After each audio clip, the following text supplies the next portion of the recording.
Hosted by one of the game's most respected kennels, with over 40 years in the hunt. Going hard kennels Twin 1 and Twin 2, dogs like Champion the Debrat, the very first champion off Grand Champion Mayday, the Dog of the Year, and Register of Merit. Champion Pretty Mama, 2-time Best in Show and 2-time Gamest in Show.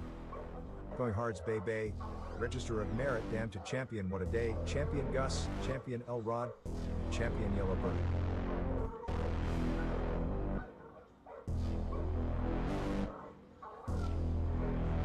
So pull up a seat, and let's talk dogs.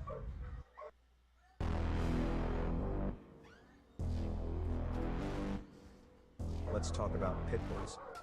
The history, the breeding, the maintaining and feeding, and the controversies surrounding the great hunts.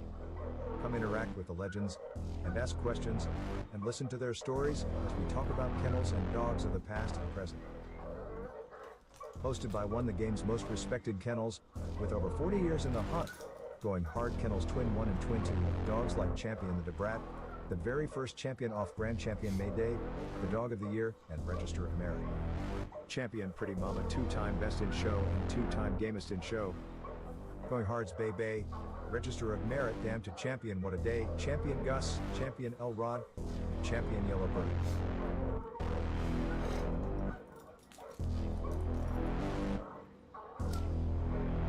So pull up a seat, and let's talk dogs.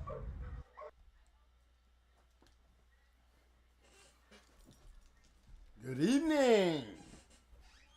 What's up there, my boys? What's up, my boys? Another day, another day. Talk Shit Tuesday, going hard, reloaded. What's up, fellas? We're going to start this thing off right. We're going to talk about some shit tonight. One of the main one of the main things we wanted to talk about tonight is the north, south, east, west. Is it still competitive? Are we still going to see them? Are they still coming to see us? Is the competitive spread it out? You know, this is the kind of things that I need to hear from the chats, because you guys live in different parts of the country. And by living in those different parts of the country, you know, y'all should know. I mean, a lot of the new cats, it's got to be hard for y'all to get in because you're not getting clarification from the old guys. Or in some of the new guys that's getting in, getting your little feet wet. I heard some of you guys are getting pushed right back out. Is it due to behavior or due to the lack of sportsmanship or even the dog? I heard a lot of them are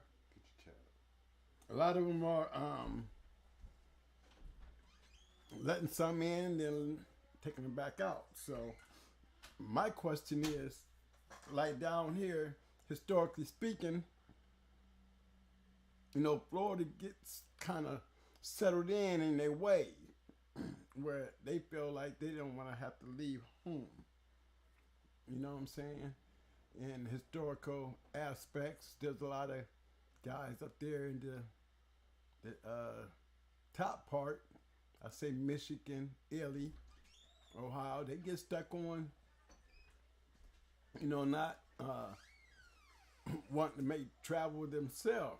They're settled in with the area in which they live in. Well, see, there's where the problem is. See, that's where the problem is. That's where it starts at, right there. Because the situation falls on the competitiveness in that area. You know, even if you're competitive and you're stuck in the area, are you the top man yet? Is there a dominating kennel in your area where y'all can jump on a bandwagon and make those moves to travel? Do y'all have a hero? You know, because, you know, historically speaking, that's basically how we got to moving around. We get together, like, you know, I ended up going to a lot of shows because I was on a lot of bandwagons, you know, okay? That was one of my biggest things, you know. I stuck with the big boys because I was on the bandwagon. If they're running something, I'm running with them. And, you know, I'm trying to get mine in too. You know what I'm saying? And when you got that kind of following, which they had, we take trips. They were real nice trips. Had a lot of fun trips, you know? I just think that's when the competitiveness was where you went and found it. Like, you know, we had our boys up there in the Dime, you know, they traveled. You know, I just seen them both on a Ricky Jones show. A couple of my boys, Ricky Jones, Texas. You know what I'm saying? I mean, they didn't mind going down into Georgia and Carolinas. So it's not like back in historically speaking, you know, back in our time, yes, we did travel. And it just so happened that we would travel to make it worth it. Not saying it wasn't a competitive area where we live. One thing for damn sure, we could leave home and win a lot of shows, come home and lose a couple. You know, home was real stiff, but that's why we were able to posse up and move outside our area. You know, and to take some of these monsters that we had up within our inner city and went out and did some traveling. You know, it only made the look of our dogs even better because one thing for sure, we were winning outside at home. Now, we had our roughest showings at home. But most of the time, we would take out those good ones and come back 2- and 3-time winners, and then all of a sudden we clash. You know what I'm saying? Or on first-time outers, you know, we would clash. You know, get that out the way.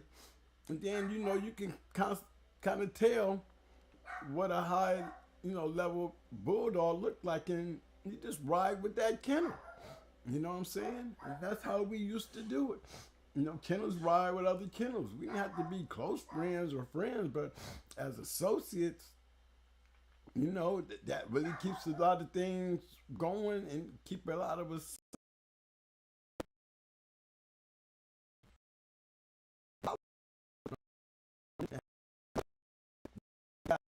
You know, real good because why it's worth traveling.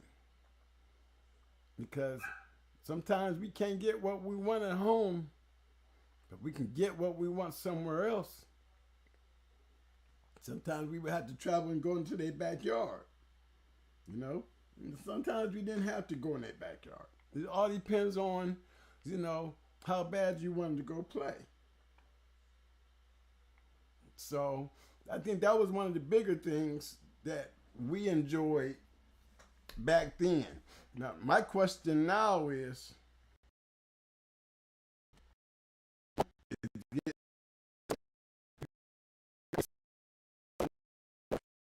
you know, you get stuck in this one thing, you know, where how much competitive do you have? You know, you have one-time winners, and then you have one-time winners and one-time losers. You have two-time winners, then you have two-time winners and one-time losers. Now, I've seen some 3-time winners and one-time losers. See, those things start happening when you start being congested within the confines of your area.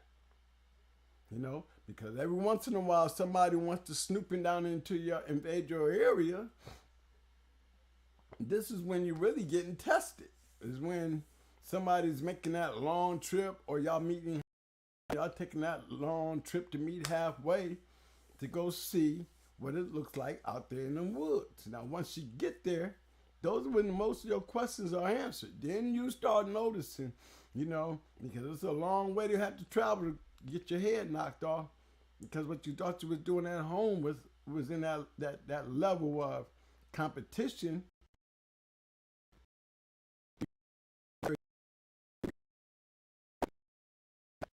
competition can be coming from anywhere.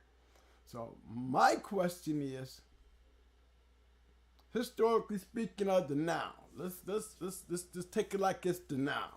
Hypothetically, what do you guys think? What do you think? What can you say about your area where you're raising your hounds? How is it?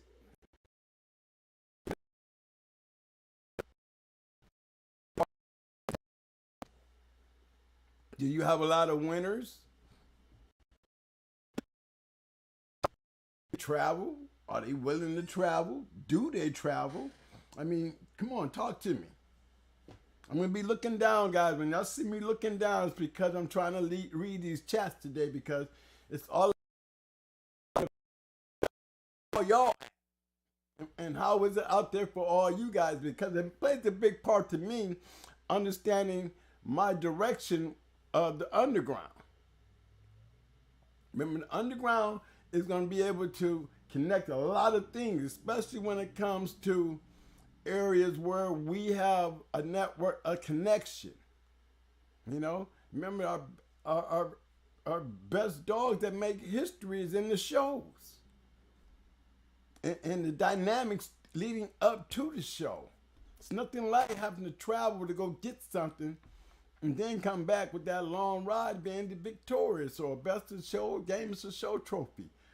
It's good to take those rides to go hunt, to really see if you really got what it takes out there in the fast lane, you know? So I'm gonna be looking down for a few big shit. I wanna go over some of the chats to see what I'm hearing. Questions. I gotta first off say salute to everybody. Salute, salute. Okay. I see Mr. Collins, Rubber City, yo, yo, yo. Super excellence. I see all you guys, Mr. Johnson. I see you, sir. Millstone, Knucklehead, 64 Tree, 614. I see you, baby. Mr. Brown. They're scared to travel now.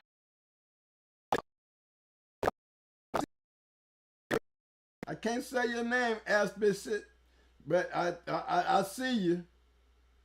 Let's see, Slick, we want whoever twin you know how we get down. Well, you know that's from the act right. You already know.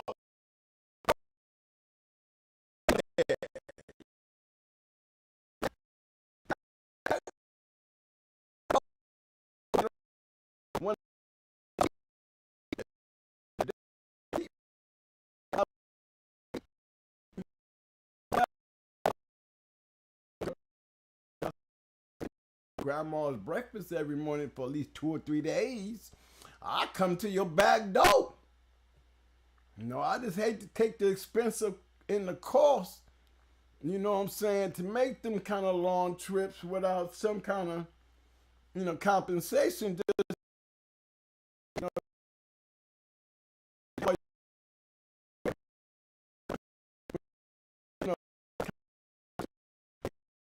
it has to be like that these days, guys, because this is the only way it's going to be worth leaving home and traveling. If it makes some sense, you know what I'm saying? My personal opinion is, if I'm going to go travel somewhere, you know, hey, let's make it as far as the hunt itself, but for the people to come. You know, if I'm going to travel, at least put me on not a long all-out day card, but at least 1 or 2 where I can at least pick up me a trophy here or there.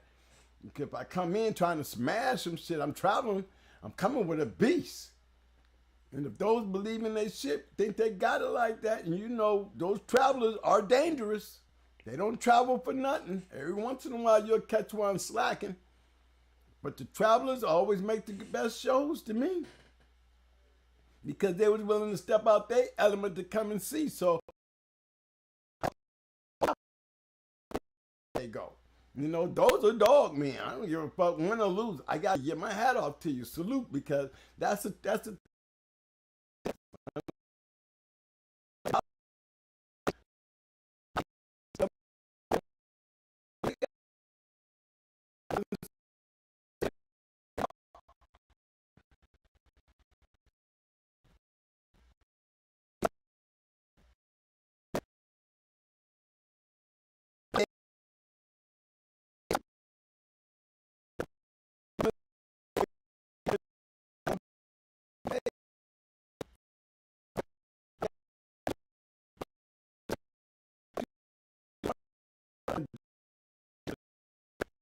thing from back in the old days, we didn't expect or ask for those things.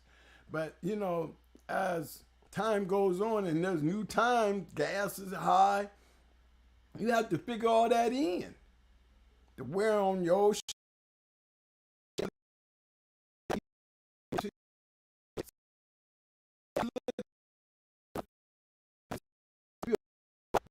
time out working out through the lockup. Well, we lock up, we put it up. And put up what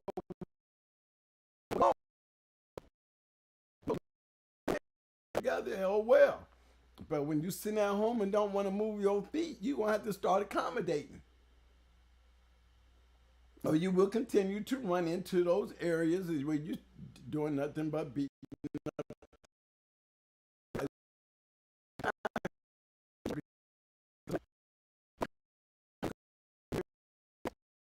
You know what I'm saying? If you feel that confident where you want to put all your life on a dog because you're at home, when you open yourself up, I can tell you this much now, guys. Hey, hold on, fellas. Yeah. Yeah.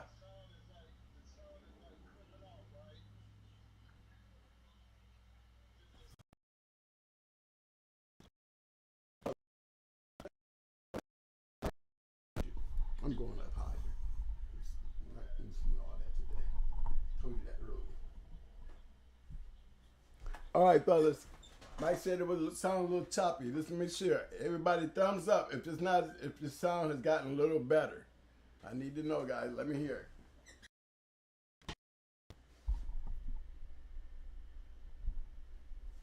Did it get better?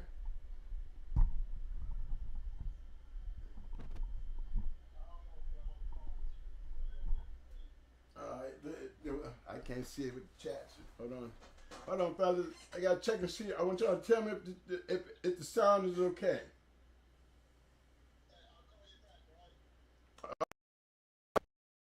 Yeah, money say thumbs up. Everybody going with the thumbs up. That means I'm doing okay then. Okay. Yeah. Anytime I get a little messy with the sound, fellas, just let me know. I'm trying to keep up. Money. So I'm out here on my own right now. I just want to make sure you guys hear me.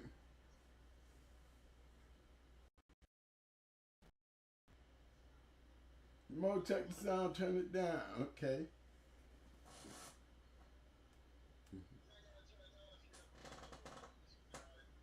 All right, fellas. Thank you for the help, man. Because I see the sound is, everybody's saying the sound is better now.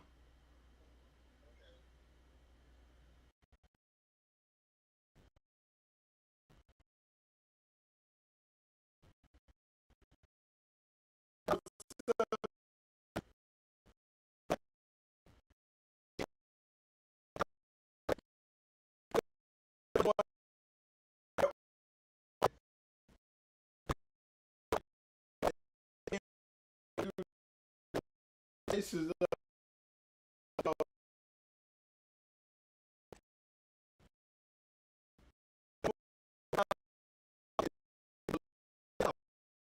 you know, there's guys out there that wants to play in the woods.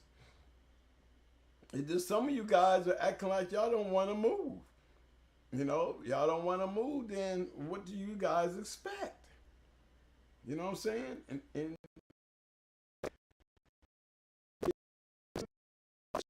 you're going to be trapped and sitting at home and you want somebody to keep coming to you while you sitting at home.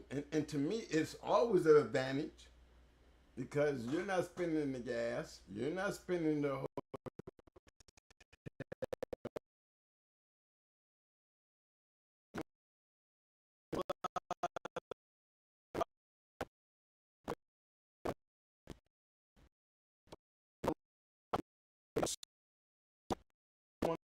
coming from because I have, and I know now that if I travel, there's going to be some accommodating coming up. You know what I'm saying? It could be handled in the lockup. Something's got to be worked at.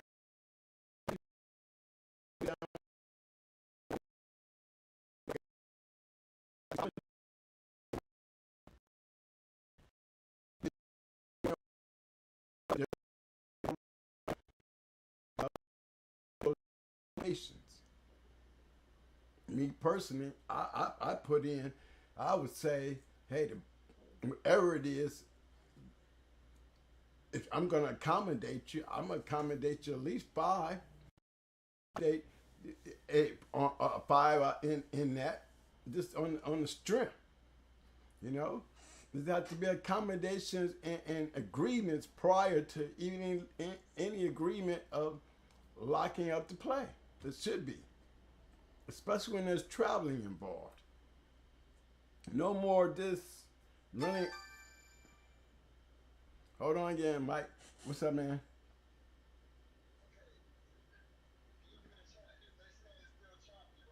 Right.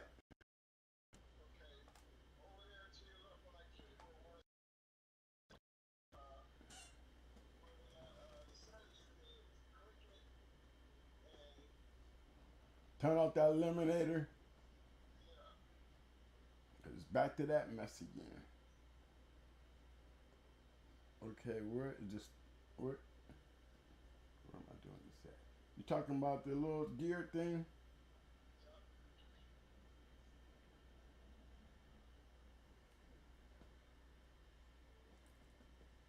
No, what am I supposed to be doing on this gear thing?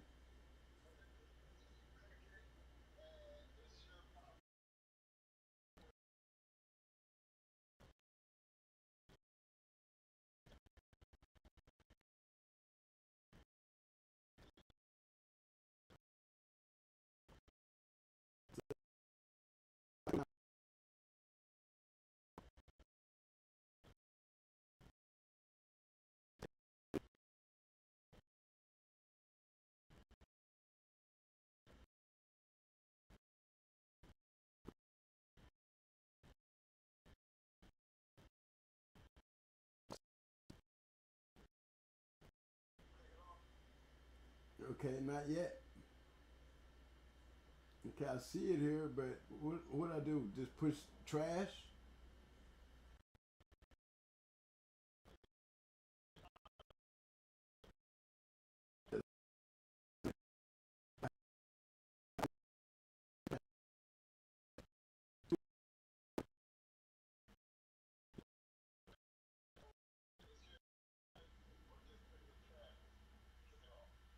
Okay, I see 2 of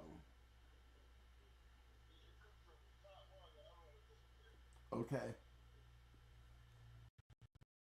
All right. All right, keep an eye on that. Call me back you know what I mean? I'm checking.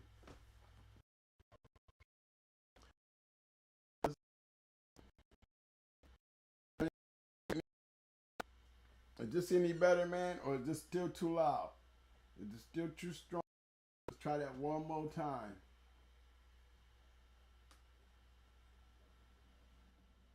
Is that better? How's the sound, fellas?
And out on the sound.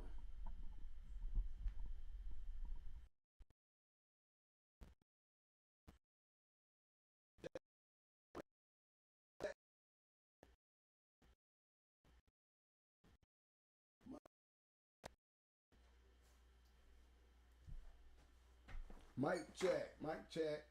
Do we got a mic check, fellas? Is it still breaking up, guys? Sound going in and out. Still going in and out. I'm just waiting since the last time you said it.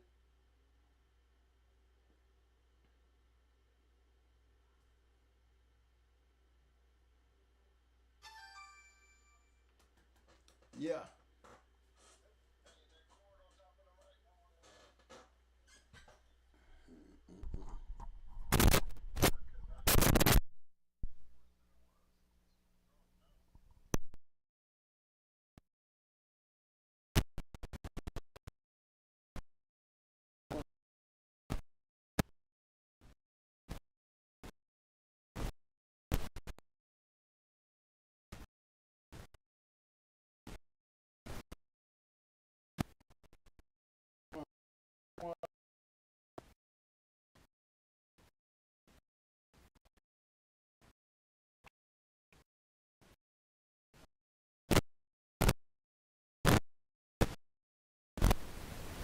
The sound is low.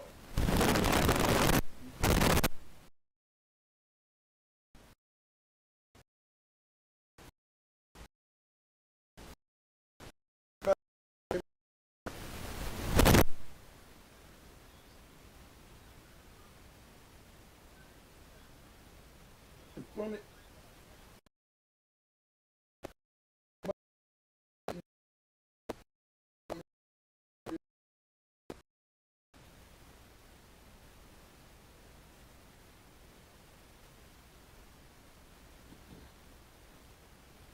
Hey, Rubber City, are you saying it's bad now? Well, back to breaking up. Wow. Okay, with G Money.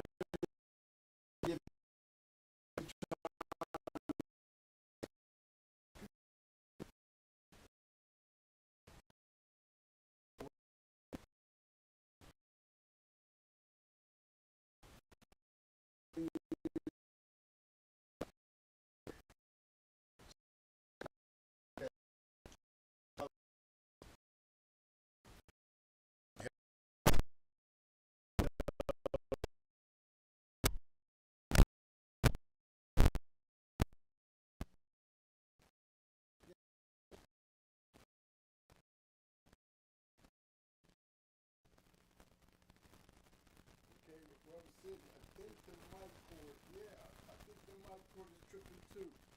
Did it get any better though?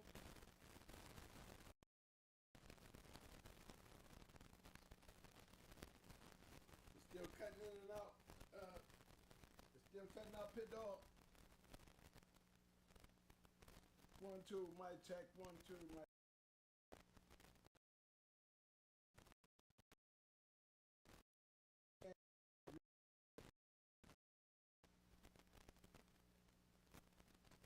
Okay, it says it's even worse.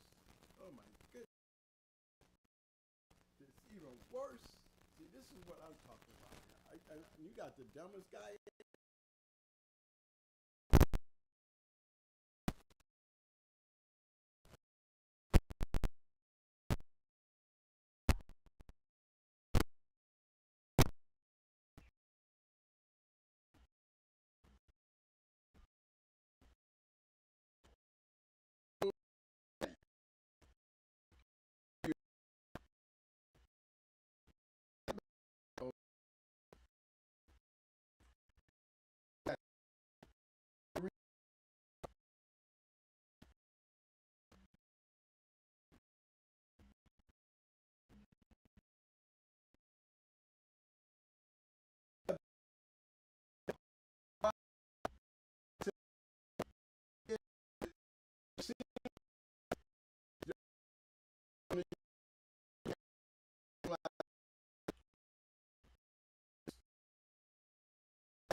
And that just look like that's just shitty as hell there. So now we don't have no sound.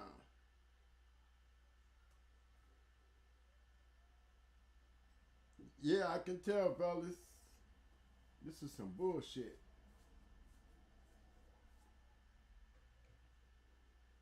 Mic check one. Mic check one. Mic check one. Now it seems like it's coming in. Is it getting any better? It's good now, right? Yeah, I'm looking at it, man. It seems like this is over here on YouTube. Yeah, it was acting funny there for a second. Cause I'm looking at the YouTube monitor and now it sounds like it's trying to work. Does it sound like it's trying to work to you guys now? Because basically what I'm seeing, it was the YouTube doing that. I don't know what the hell wrong with that YouTube. Okay, fellas, thank you, man. I really appreciate that help. Man, I think it's the YouTube because that should be acting real funny. Look at it, act like it want to work now. I'm sitting over here looking at it and I'm seeing the monitor really check my voice while I'm doing it. So that's when I know it's working.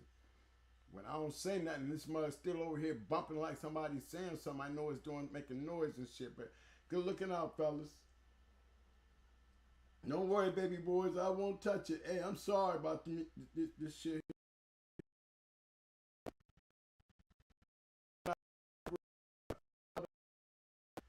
I was traveling, but I'm going to tell you, bro, I don't remember too many who didn't travel over there where we live. Because we went too many damn places. We went too many places. I remember I didn't, in my hometown, we all popped up in different places because we followed each other. You know, I've been in Tennessee following my people. I've been in Georgia following my people. I've been up in New York following my people. I've been up in the Michigan area following my people.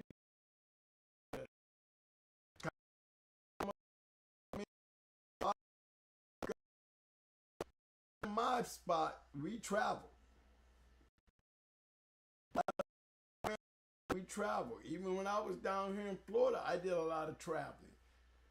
You know, I went to Carolina from down here, went to Texas from down here, I went to New Orleans from down here.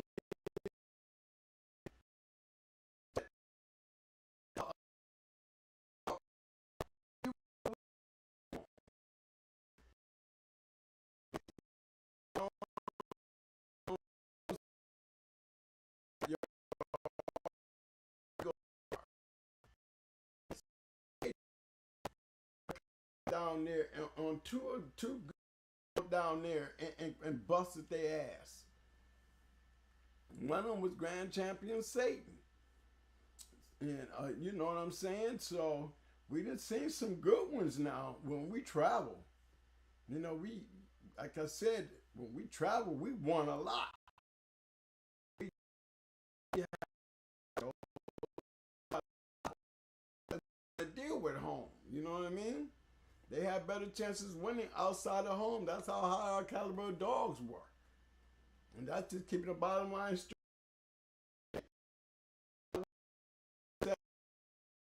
They was winning championships traveling. So the statement about a lot of my heroes,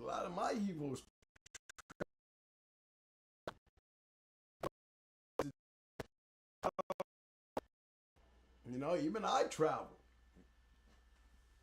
So I just think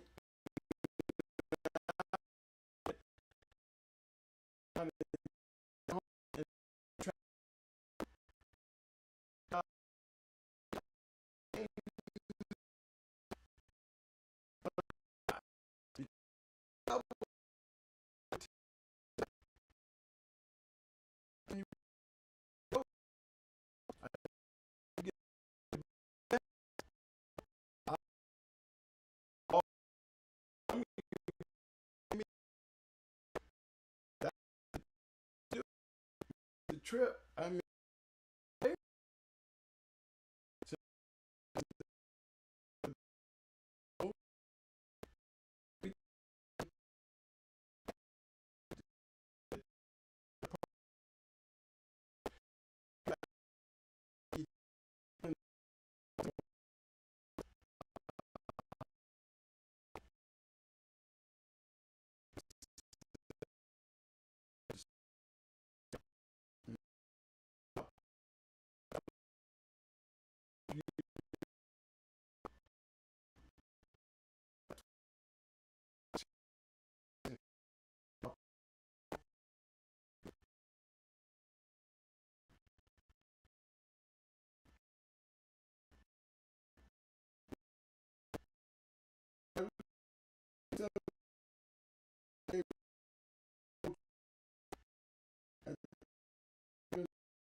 Are you sure you want to exit while live?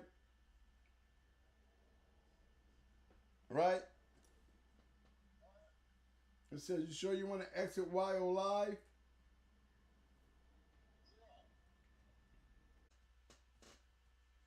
All right, fellas. Tell me something. Did it get a little better, man? Yeah, it's streaming. Okay, I like that. I like that, Pit Dog. That's funny. That's a good sign. Okay, Lefty, thank you. I guess by the time y'all catch this up, y'all might see me on here. What's up? I'm still here. I hope that's a good sign that y'all can hear me. I'll do that in a second, man, because I got Yes, sir. Thank you, Mr. Kingdom. Thank you, sir. All right, maybe we might have something here. They might do it again, I'm telling you. It's doing it again. All right, Pit Dog, let's go. Let's go. Let's get back on the conversation then, guys. What was we talking about? We were talking about the traveling thing. So we can hear you now. Okay, way to go, Black on Black. Thank you, fellas. All right there. Yes, sir. Yes, sir. All right, fellas. Let's see if we can recouple what we was trying to get on as far as the traveling thing. How is it in y'all areas? You know, I mean, somebody made a comment about traveling. I mean, again, I would have to put the question back on them. Well, do you travel? If you do anything at all, do you travel? So for those who travel, who don't mind traveling, give me some thumbs up. 1, 2. Prefer staying close to home, throw some roses. The ones who want to travel, we go thumbs up. The ones who want to stay at home, we're going to let y'all have the roses. Because y'all growing roses at home. That's sweet when you don't have to go nowhere. Thumbs up, I mean, we got to go scratch to get our hands on your ass. You know what I'm saying? Yes, sir. Thank you there, Hack. Thank you, Amar. You know what I'm saying? So what do y'all think, fellas?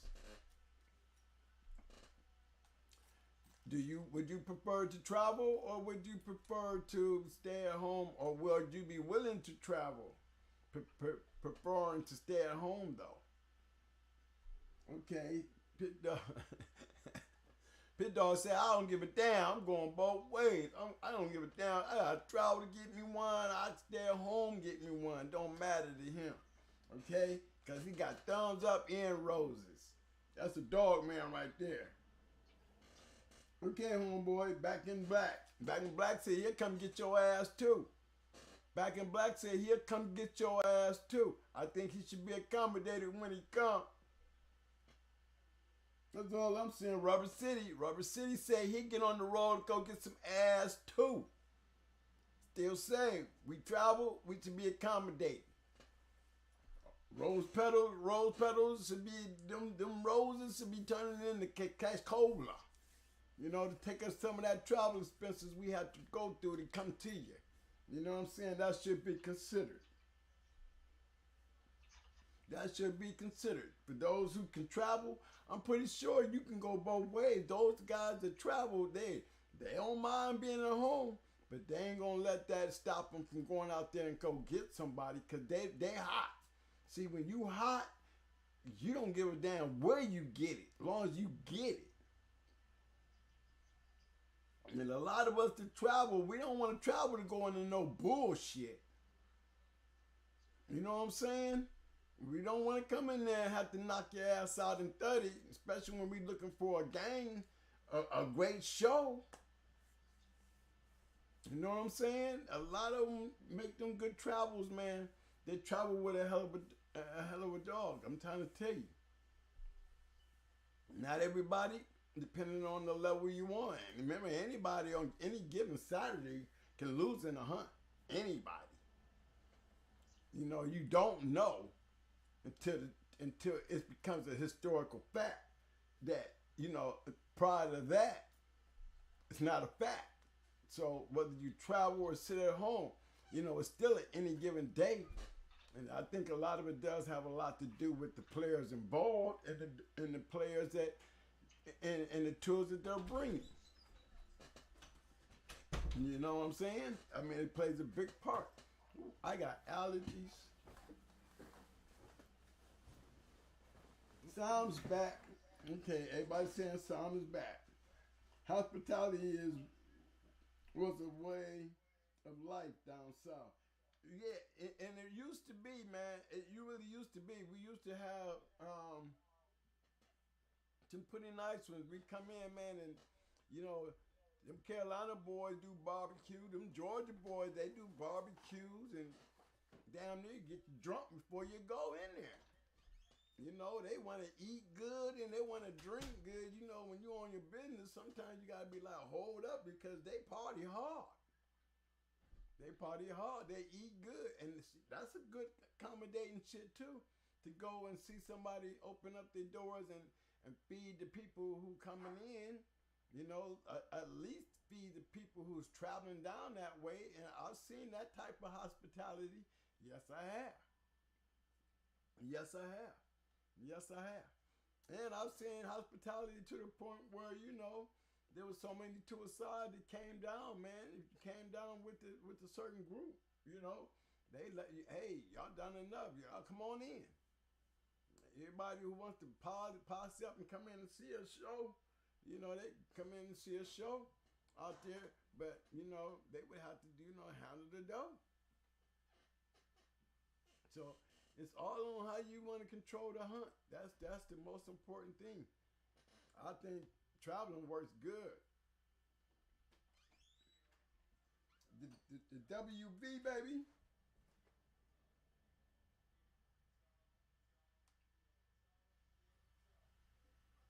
I don't know, Mr. Ben. I don't know, 500 miles is still a long drive, man. 500 miles is still a long drive. I mean, I'd say you're right about a couple of hours. I mean, but a 10-hour drive is still a couple of hours. It's still a good ride. 500 miles is still a good ride. I think so. It takes me 1,000 miles to get home, and that's an 18-hour drive. And that's from Tampa to home. It takes me 18 hours to go from Akron to Tampa. You know, and I know that's 1,000 miles. So 500 miles, that still puts you at 9 hours. That's still that's travel time, bro. That's travel time on the highway. I would have to say anything under 5 hours. With, you know, I mean under 5 hours. I ain't gonna even say 5 hours is not traveling. I think 5 hours is long enough to be on the road to go to somebody and knock on their door. That's like me way up here in Tampa having to drive way down there in Miami. That's a travel. I call that a travel too. You know, it might not affect me as bad as it would if I was driving 9 and 10 hours, because that's travel. You're going 9 and 10 hours, you doing over 500. Be doing about 500. Okay, salute to the GHK in the chat. What's up, Benny? Tell him again there, Daddy Mac. Hey, Ben Brockton. Hey, man, that traveling, man, 500 miles is still a long way. I can go to Carolina to Ohio in that 500-mile run.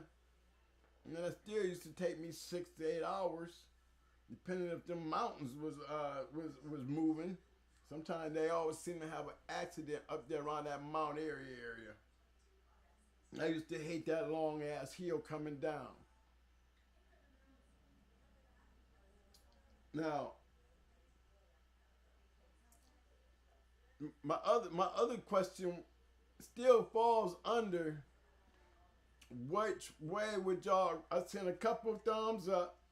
I didn't see but one rose, and that came from Pit Dog. He had both the thumb and the roses. I'm looking at the chat. So I ain't really, you know, I see my thumbs up. Yep, you know, audio is very low. Okay, let me know when it come up to very high again, because, you know, there's somebody, Mike is in. He's trying to adjust the sound. The sound is very low. Hey, let me know when the sound come back up to your liking, baby. Let me know.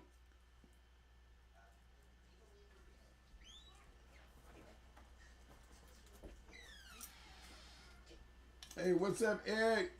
Okay, they Kingdom Strong. I feel you, bro. They said you good. You be good. What's up there, Mr. Collins? I see there. Okay, thank you there, Pit Dog. Okay, they said we in, y'all. They said we in. All right, Daddy Mac. Daddy Mac said we in. Audio good. Way to go, fellas. Way to go.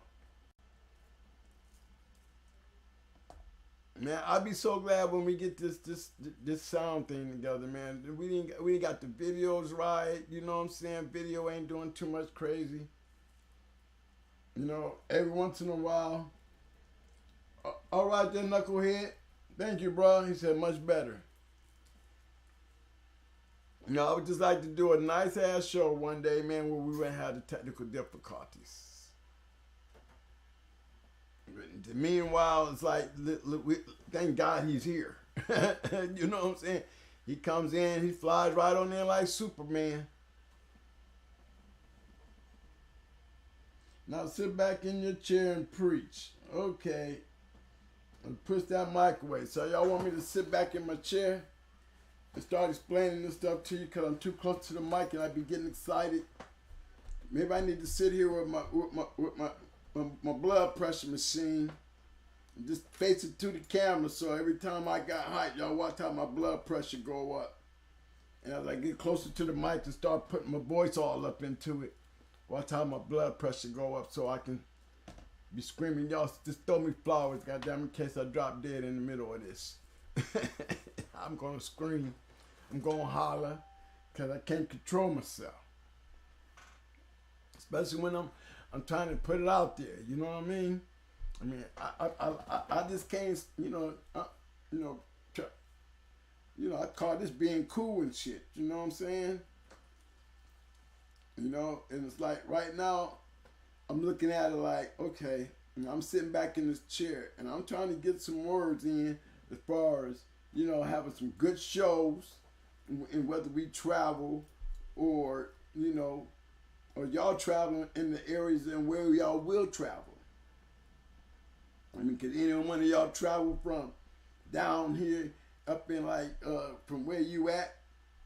Would you be willing to go 18 hours all the way up to a spot? I tell you what, I've seen them drive from Texas all the way up to Ohio. I've seen them drive from goddamn Florida to goddamn El Paso, Texas. Driving all the way down there. I done seen us go as deep as deep as goddamn, I would have to say the goddamn Miami and Tennessee. And this is coming from up north. Shit, I drove in a 24-hour span, and this is in my younger years. This is when I didn't know no better. I'm just trying to get there. That's all I was concerned about. Never ever thinking the effect it would have on my dog. I was just trying to get somewhere, but I learned a lesson. But even then, I drove from Ohio to New York, LaGuardia. And was driving all night just to get there early in the morning and then jumped on a plane to the Rico. All within a 24-hour period and boogie down that night. So I knew damn well if I could do that, I'll travel any damn way to go get somebody. You know what I mean? And to me, that's where the great ones come up at. That's when the good ones start happening. I cannot remember the dog. I know the dog name was The Beast. And it was a show, a Ricky Jones, a Rebel Kennels show. Let's put it like that. It was a Rebel Kennels show. And I keep bringing this back up because I seen some people act like, they just could not be whooped. And when you see all that confidence, I always be trying to tell myself, I never want to look that confident. I think it's more good to be humble and confident than loud and confident. You know what I mean? Because this is sure enough. I seen the beast get beat up by a beast. And this beast traveled clear from our city to go out there and go get the beast. Yeah. Now, in them same sentences, I can tell you that same dog that beat up the beast, I think she went on to win 2. I think she might have lost on her 3rd one. But I can tell you, you got better chance of losing at home where I'm from than you do when you leave home. Home is the hardest place to win where I'm from. You know, so we all like to travel. You know, and then we standing behind each other, and if we're rivals at home, we gonna follow a good one. We're gonna follow a good one. We're gonna stay with we're gonna team up. And we're gonna follow what we see is good. And then we might have to wait till you get home to beat him. But in the meanwhile, while he out there, we chasing him and we following him. We'll follow one all the way to the end. And if we got something waiting for him at home, he want to bring it on in, they'll bring it on in and they'll finish it at home. You know? And that's how I like to do it. You know? And I just wondering if you guys, especially the new guys, are y'all willing to take your hounds and travel? Or would you be concerned being new to the game? I would prefer you going with a real old dog man than to not know what you're doing. So if I go from Florida to Georgia, that's not really traveling. If you go from New York to Texas, that's traveling. Now Florida to Georgia, Ben, you got a point. Cause I can get there in 3 hours, Florida to Georgia. This from where I'm at in Tampa. You know what I mean? It's about a 3.5 hour drive for me. That's not even hitting. That's just hitting the border, bro. So you're right about that. That's not really traveling. But from New York to Texas, that's traveling. Climate, elevation, time zone. The tours are very different. They are very different, Mr. Ben. Yes, they are. 5 gets me to South Carolina to Jersey and Ohio. Oh yeah, I'm good with the 5-hour radius. And I'm telling you, Johnson, you're right though. I can say that's still traveling though. I say anything under 5, I would have to say okay. You know what I mean? But anything 5 and up, man, I call that traveling. All right, thank you there, Lefty. I don't know anyone I would want to travel 500 miles with. Well, Melvin, get a good dog. You get a good dog, I swear to you, bro, there's going to be a lot of people wanting to travel with you. You know what I mean? Especially me. I'll travel with you. I'll meet you any damn way. You got a good one. Mm-hmm. I'll travel right along with you. Meet you there, bro. That's how I'm doing it. Y'all want me to come? Y'all got to do is say twin. Come on, man. I'm coming. I'll travel. Chicago to Memphis. Memphis, Chicago. It's a dirty game. I try and I stay where I'm from and welcomed. Well, Chi-Town. You know what? The Supreme Excellence, you got a point.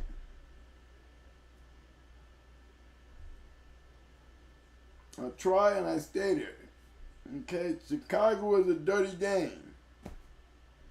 I mean, Memphis, Chicago is a dirty game, bro. I mean, it's my question to you is, that's still a little ride, wouldn't you think, bro? Chicago to Memphis is still a ride, ain't it? Supreme. Ain't that a good ride though, bro?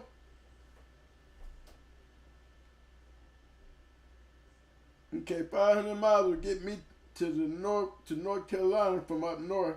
That's right. Remember, I used to be in the Marine. I was in the Marines, man. I used to drive from Jacksonville, North Carolina to Akron, Ohio, man. And it would take me really 8 hours to get there. It would, but if I was driving like a jarhead, sometimes I could do it in 6. You have that open space.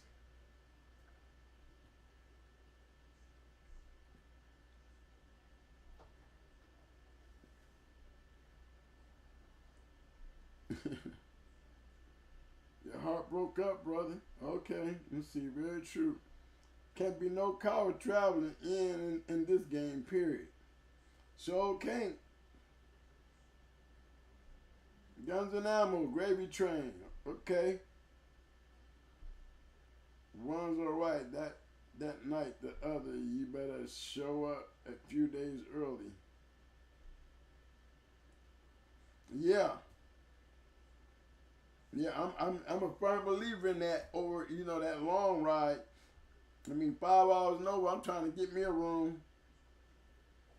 That's one of the things I was talking about as far as compensation. You know what I mean? Because, a person who at home who is not traveling, they don't incur the expenses that it takes for us to travel to go do it. You know what I mean? I think it should be a little something in the agreement where, either we're going to have an effect of that where it becomes out more of an even stance being that you ain't traveling.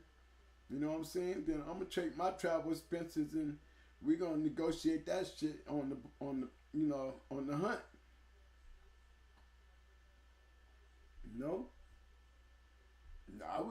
That would make it worth it. Especially what if you got a champion and I got a champion? You think I'm gonna spend all my money to come down there and go into your champion? No, I might just make you come and meet me halfway. You know what I mean? Or it won't happen. I'll make you leave, especially if you really got a good champion, or you think you got a good champion. Then we have no problem to meet wherever we got to halfway, and let's see.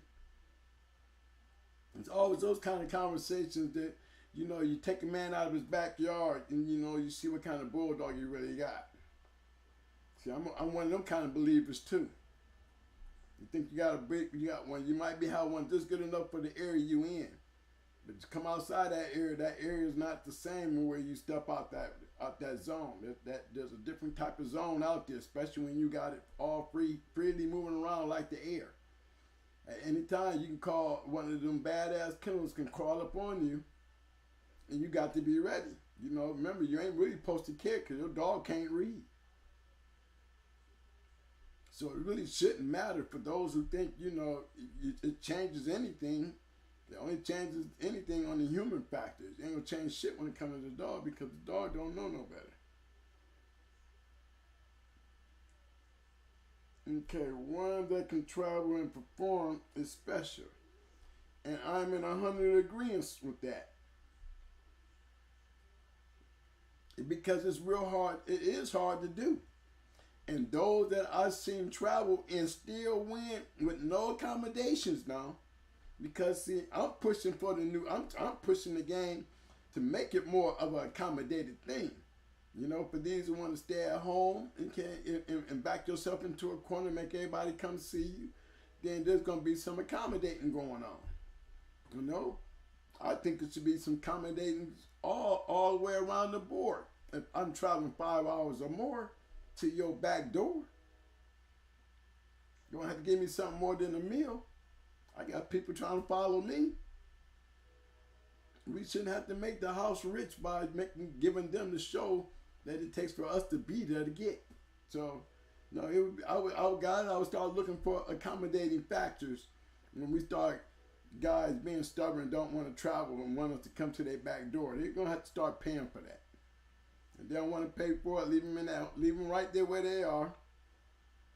And then when you get tired of it and you don't mind going down there and you just want to go down there and kick his ass and see what he really got, go ahead on into the backyard with that thought. But don't pay nothing at the door. Again, Once I get there and I put my shit on the scale, everything else is based on I can get my lockup back at any time I want if I can't come into agreement with it. Now, guess what? Guess what? Make that clear to every time you make an agreement. That's the only agreement my lockup is tied up in. Getting there and getting on the scale and making weight. Now, I don't have to lose my lockup on anything that is not attached to that lockup. That means I get my lockup money if I can't agree to me. Hey, if I'm traveling like that and I got a few people with me, we going up in here. Now, whether you like it or not, you know what I'm saying, then guess what? I guess you're going to have to deal with some mad people because I'll take my lockup and I'll go home. Because you can't take it. Because I'm here. We just can't come to an agreement about my accommodating coming all the way down here to deal with you. And you ain't going to give up nothing, and not even a dough. Well, you're going to have to do something, or I'll take mine and we ain't going to be no dough. You be standing back there passing everybody back out their shit. And believe me, it's just like that. You put your foot down, you'll get it. Because it's only fair. You know, you can't sit back and be at home and then all of a sudden you want to put your foot down just because I'm there already. You know, I can take that same ride home and go home with my lockup money. And whoever holding know the rules. He completed his part of the rules to a lockup. Because that's the only thing that was attached to that lockup. Now we can always attach my accommodations to it. And that'll make it a little bit more clear. I will accommodate me with this or this much or this much. You know what I mean? Show me what you're giving me for coming. And we can attach it to the lockup. Because that's me agreeing to what we came up with. Anything outside of that, then all I got to do is show up and put my shit on the scale. And then anything after that, you better be ready to work with me. Especially if you really think you got a badass hound and this hunt's really supposed to be in your favor, and you got half of everybody today to see you, you better accommodate me quick. Because I'm telling you, my patience will become real short when I see all that going on. Because you need me to come up in here and test the waters on your ass. You know what I'm saying? That's what it be like. So I want to get in too, but hey, you got to be able to work the hand, fellas.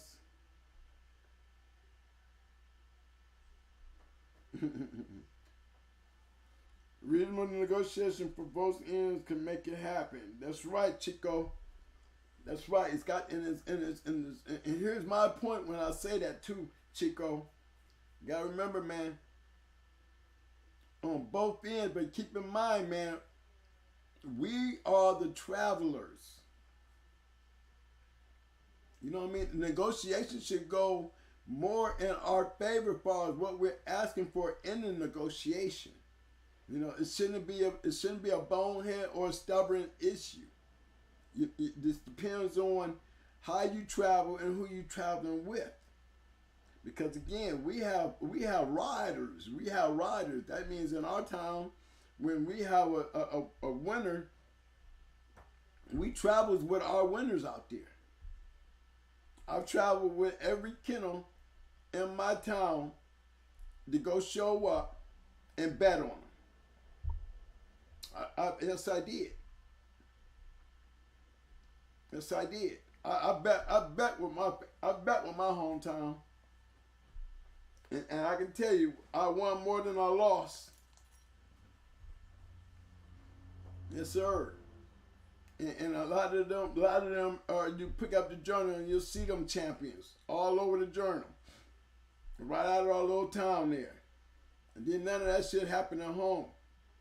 We very seldom went into each other. A lot of us was doing just going wherever it took us to go do it, and we followed. You know, so maybe times have changed, but I still follow a good dog anywhere. I flew all the way into Tennessee to go see Cooter and Twister. Yes, I did. accommodation, love to be there. Yep. I drove all the way up to down there outside old Romulus to sit there and watch the Queen smash Pepper. Or the great match between Radar and Martel. You know, those were great shows. You know, I mean, all in the travel. You know, I'm telling you, the travel. The only thing that I worry about with travel is you have to be having the mindset of being there, getting there safely, and then coming home safely. You know, again, I always say this to guys nowadays in this new day and age. You know, it's always wise to be smart in everything you do. In everything you do.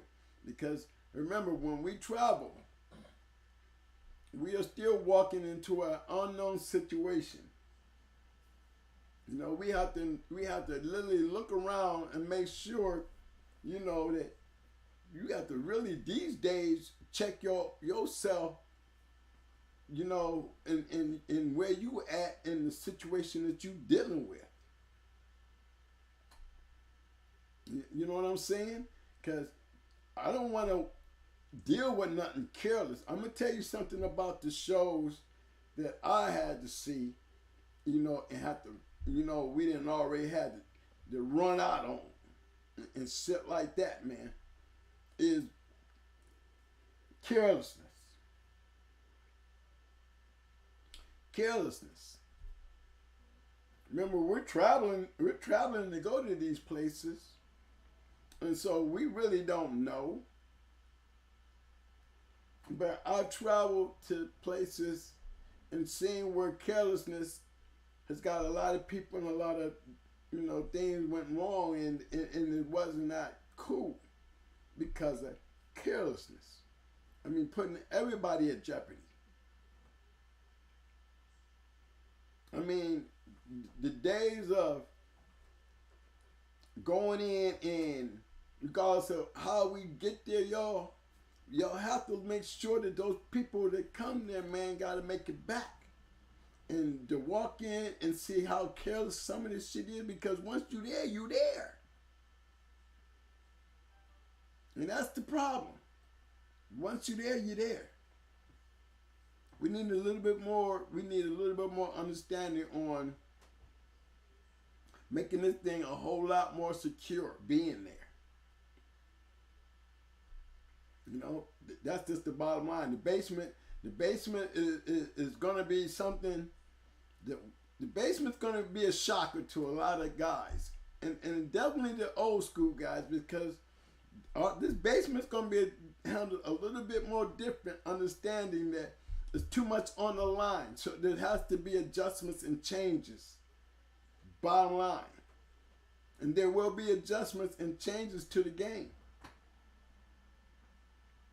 Those who become a part of that will know it all. It'll be all the right, and it will be on the wall.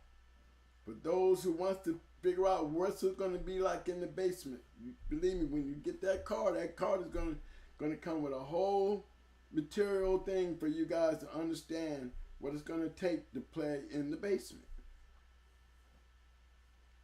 You know, and it's going to be something that's going to change the way we play.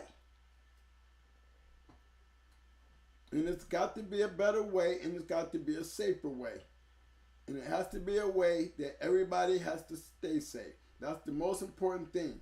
The second thing that's the most important. You keep hearing me keep talking about guys being safe. Now, I know I've said it several times, and you can go back to my video, the very first video where y'all seen I had those cameras. I know how many times, guys, how y'all sit there and watch me say, hey man, it's very important that you put the cameras on your yard, right there at your gate and out there in your yard.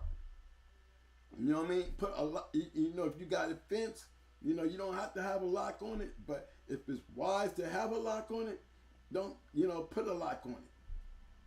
But as long as you got that camera there, you know, at least you know who walking in, who walking out. You got that camera pointing in your yard, at least you know when somebody on your yard and when they come in or out of the yard. You know what I'm saying? And how they came in, whatever way.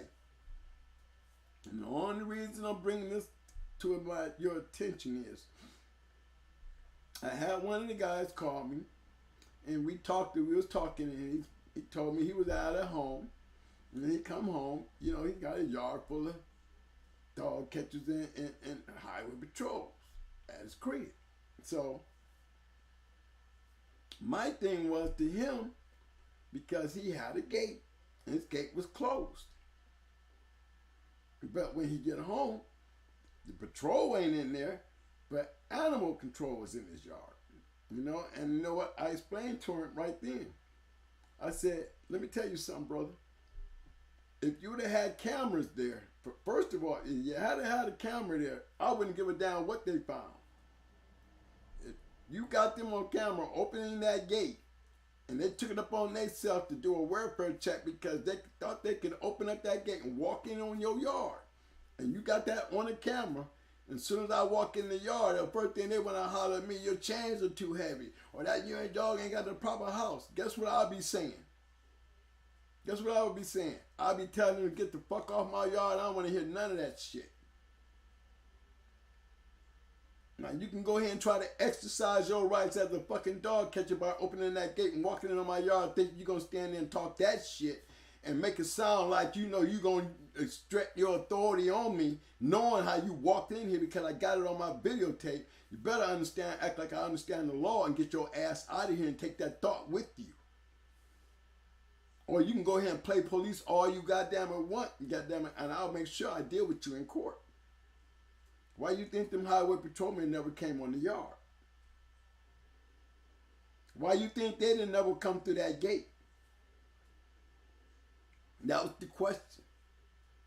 So while he was in there trying to explain himself about, you know, this dog turn up a dog house, or this chain, this got to keep his chain on the dog, he should have been checking their ass about walking through his damn gate when that gate was closed. You ain't got no warrant. You ain't got no right to open up nobody's gate and walk in nowhere. That's like them walking up to your house and walking through your fucking front door. First of all, the police can't do it, so how you think a fucking dog catcher can get away with the shit? You catch their ass one, you cuss their ass out, put them out. They come with the police all the time. Better remind the police why they can't walk through that gate and put the same authority upon them motherfuckers and walking up to you in your yard, acting like they gonna do a welfare check just because they're the dog catcher. That don't mean a damn thing. You shut your gate, or you lock your gate. You put cameras around your shit.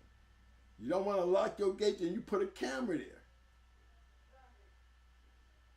They can't even, like I said, they can't even jump up and look into your yard and say, well, I seen it from clear distance. Well, I seen this. Well, I heard that. As long as they can't get in, so what? They'll never let them in. They'll never let them in. As long as you got cameras, don't never let them in. Always stop them at the gate. No. No. Well, we have a right. Well, you better show me. You better go down there and get that. The only right that I know of. Because you sure can't arrest me for telling you no.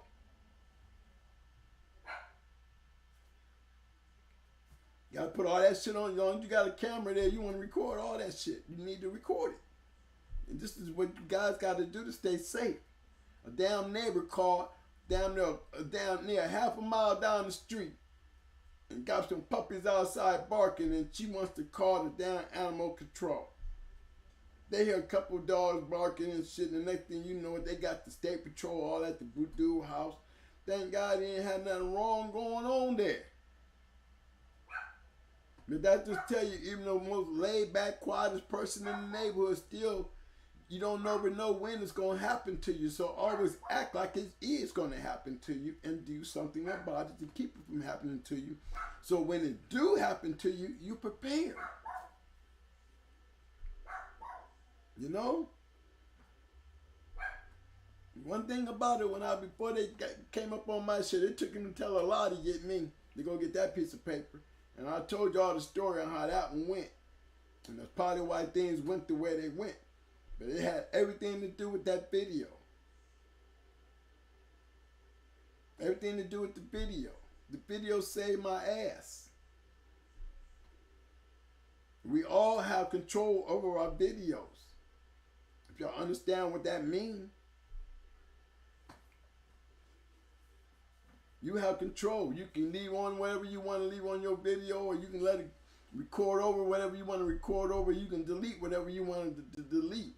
The whole purpose of your video is to protect you from them.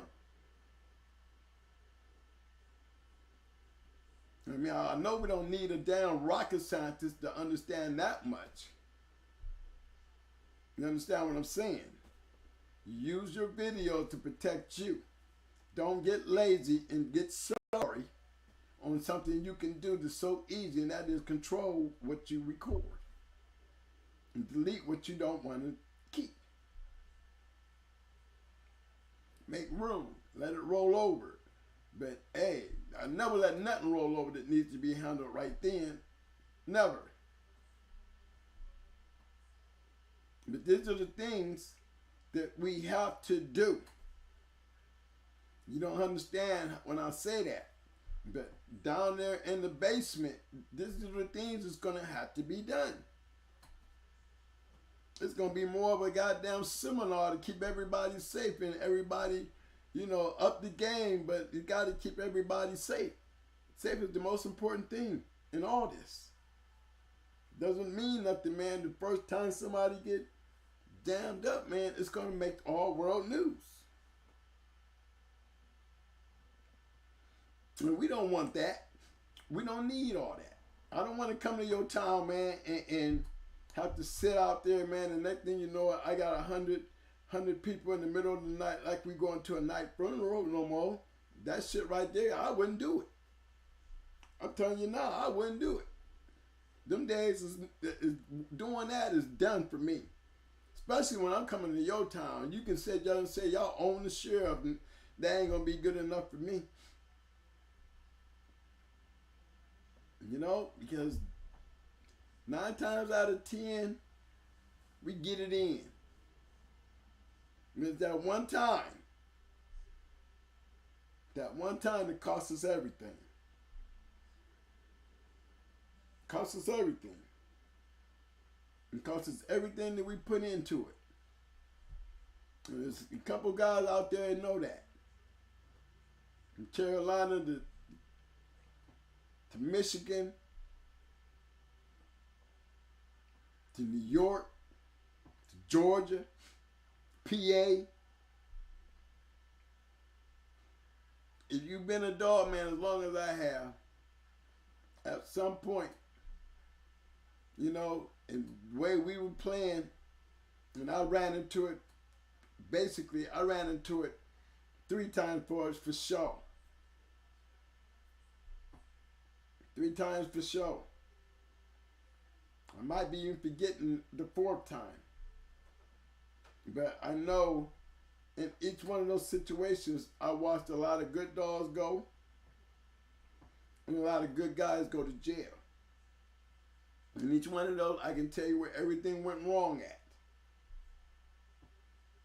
Because I said 9 times out of 10, we cool, but that's still not a good number. I'm going to tell you why it's not a good number. There's a lot of well-known old dog men out there.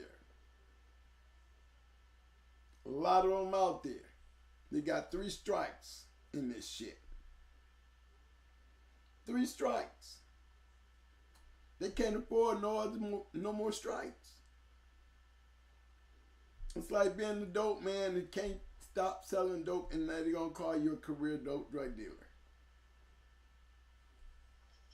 These guys got so much on the line that they can't afford to ever be caught again. And I know a few of them. And we always seem to get jammed up in other places. Not our own home. They always seem to be in somebody else's area. because we don't have control over that.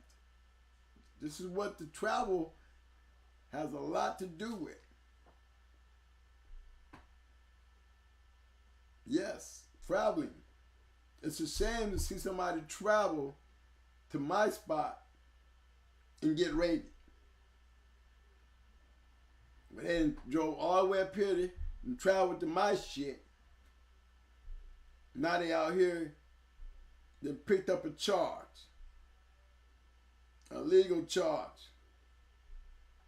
Because they out there participating in some bullshit. Because we didn't keep them safe. Something went wrong. You know what I'm saying? And how many people are going to be honorable and shut it all down? Because one thing for damn sure, you know, being at a show ain't, you know, it ain't no slap on the wrist no more. And you can't sit there and say it ain't happening, because it is. 9 times out of 10, I would wish all y'all good luck and happy hunt. But that's that one time. And how many one times? I done seen a lot of one times turn into 3 times and 4 times. Because we so stuck in it. But I'm telling you, most of the time it's because we travel. And the travelers are at risk. All the time. Because you still got to get home. You got to get through the night. And then you still got to get home. You still got to wake up in the morning if you want to stay there. I always stay where I'm at. I don't try to do nothing at night. I don't even want to creep through the night, because I don't like to lay my head down and fall asleep and put my life in somebody else's hand when there's so much on the line if I'm coming off a show. And put that responsibility on my own self. I'm going to sit my ass up in there and take the speed limit with a seatbelt on and try to get me and my animal homes safely. If you understand what I'm saying.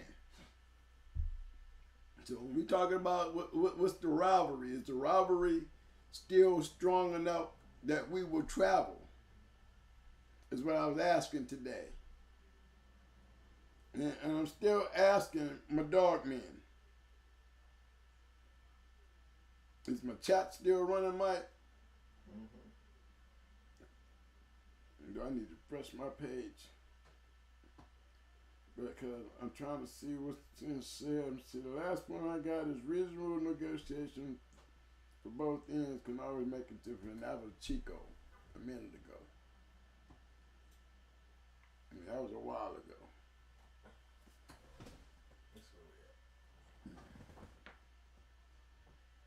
I'm way off.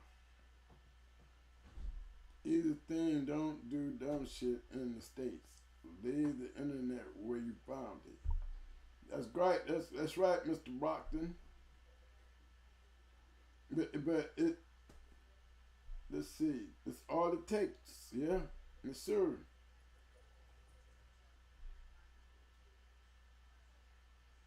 And you're right, Marquise. They are rather cheap.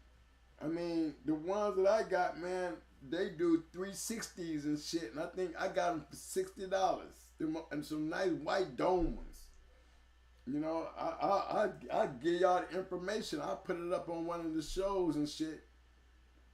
What we can do is a security show, and just strictly do things that cover strictly what it takes for us to be safe in all angles of the game. I need everybody to help me. I'm gonna put out the format, but we're gonna do one of those. We're gonna do that. We're gonna do that. Staying safe in the new day of dogs, because they do work. You know, my man, I told him, you know, when I made the mention to him about the boys being, you know, the old state patrol boys, why they wasn't on his yard. You know, everybody else was up in the yard, but you know, they was They was there, but they wasn't inside that man's yard. And I asked him, I said, well, what did was the police in your, was the police there? He said, yeah, the state patrol was there. He said, but you know what? They was not in my yard. They did none of them come through that gate. That's it. That should have told you something then. Let me tell you why they didn't come to that gate. Because they didn't have no right being there anyway. Especially whoever went through that gate. You know, they gonna always come at you like, you know, they didn't already committed a crime, but they're gonna come at you like you didn't committed a crime yourself. And they ain't gonna even talk about their crime. They're gonna be talking about yours. Their dogs ain't registered, hopefully they are. The dogs change, there's this, your dogs ain't got water. Whatever they do and act, when they get on your yard, they gonna find something wrong to talk shit about. That's why it's so very important to have your camera out there. So when you turn around and tell that motherfucker, look here, you walk through my gate and you cannot talk to me about nothing that's going on in my yard.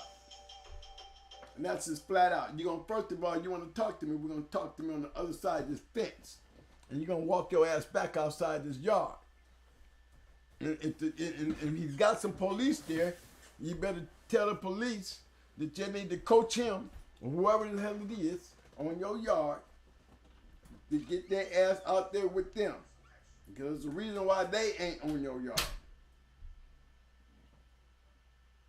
And all the police got to do is understand when you tell them to get these people off your yard, you understand why they ain't on your yard too. And they need to get these motherfuckers back off your yard.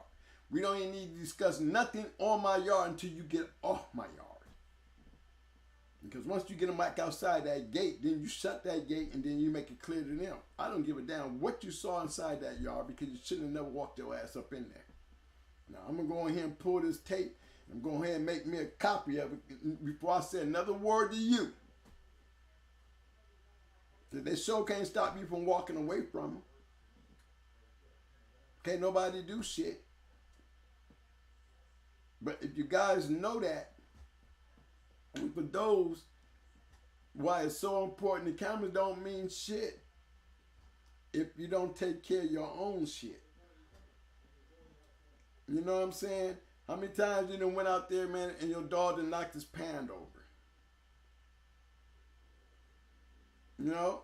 Imagine the dog catcher walking through your yard, then came up in your yard, opened up your gate, and walked in on your yard, and one of your dogs, matter of fact, one or two dogs can have their pan flipped over and no water, and guess what? Them people gonna talk holy hell and shit about that water. And here's the problem with that.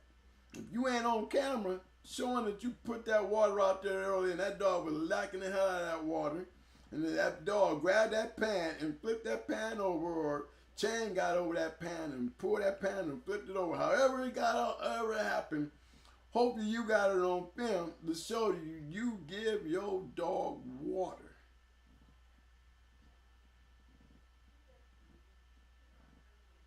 You know, these are issues that we need to continue to talk about. We have to talk about those kind of things, fellas. We have to babysit each other. We have to make sure that everybody's doing their part to make this thing done right. We don't want to see nobody get caught up on the slip up. No time for the slip up. So, what I like to see is we start bringing more competitive shows to the table. And that's why the underground is going to be so important to do, because we can bring the competitive back up, the level back up. If we can control the level of the kennels and we all are on one page. What's the main page is we have to make sure that we all are safe. Now, y'all might not understand what I mean. If you're not willing to clean your yard, If you don't want to keep your yard clean, you don't want to take care of your dogs, you one of them half-ass guys that's going to half-ass do everything, don't come to the basement with that shit. Because you're going to be a problem to all of us. You know what I'm saying? Those kind of people we cannot let in. If you ain't got the love of the game and your mind is on something else, believe me, you don't want us to see your situation. Because if we see your situation, and I think all dog man and just register under the registry, man, should have their responsibility to bringing those things to the table. Because we should all be on top of each other about things that we must do to keep our yards in order to keep them off your yard and then them off our ass. You can't get mad at me if I come to you, brother, and I say, man, you need some help cleaning up your yard. Man, you need some help getting you some dog houses. Because, man, these people come back here, man, they going to fuck with you, bro. Man, how you going to get mad at a nigga telling you that and I'm trying to help you?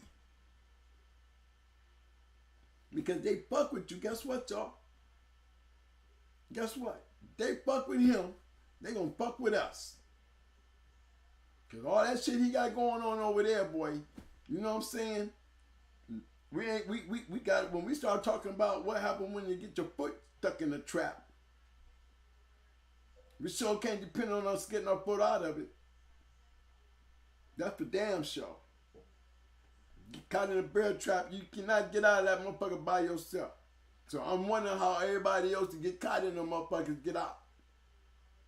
That's why we can't trust that.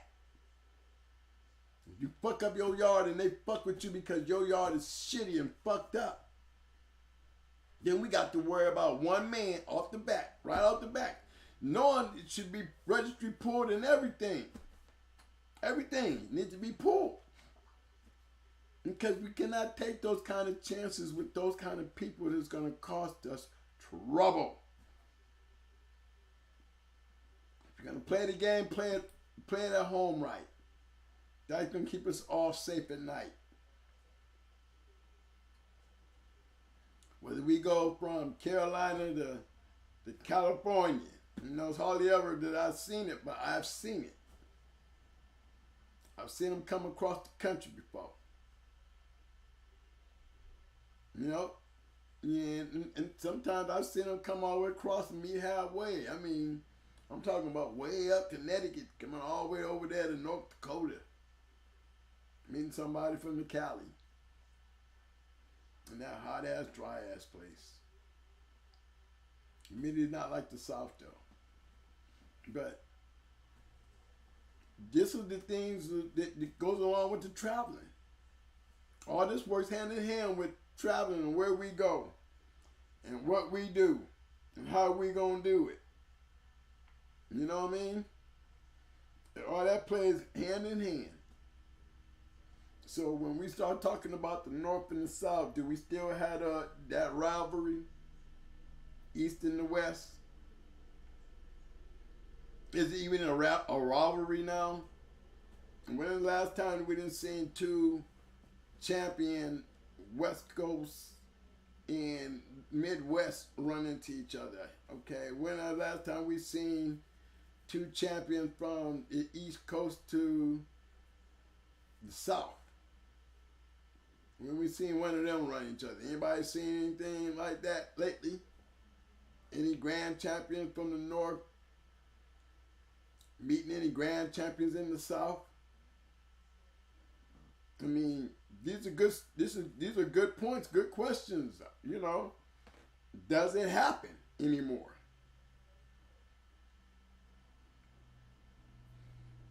Yes, sir. Yes, that's right, Vicky. Got to stay smart. Yes, sir. Is it hard on ones that go from north to the south or south to the north or east to the west? It all depends on where, because, you know, like, who was that? Somebody was speaking on elevation. and the climate temperatures and all those things. There are factors in there. I mean, you can go from New York to Puerto Rico, it's still a 6-hour flight, but the thing is, there's so many variations of changes that happens all the way in when you travel. There's so many variations of things, elements that changes the situation. You know, and at any given day, you don't know what that day is. You know, the hunt is on, and the conditions of that day. It could be a real hot, you know, humidity day. It could be a real cold, freezing day. It could be a real cold, rainy day. And these are the situations we run into when we travel. I think this, okay. Rubber City say, I think it's harder to go south because of the heat. Yeah? Unless you're talking south going to Colorado or something where the air is thin. Yeah, and that's true too. I mean, there's factors. There are factors. There are factors. But I've seen them travel. I've seen them do it. You know, I've seen it happen.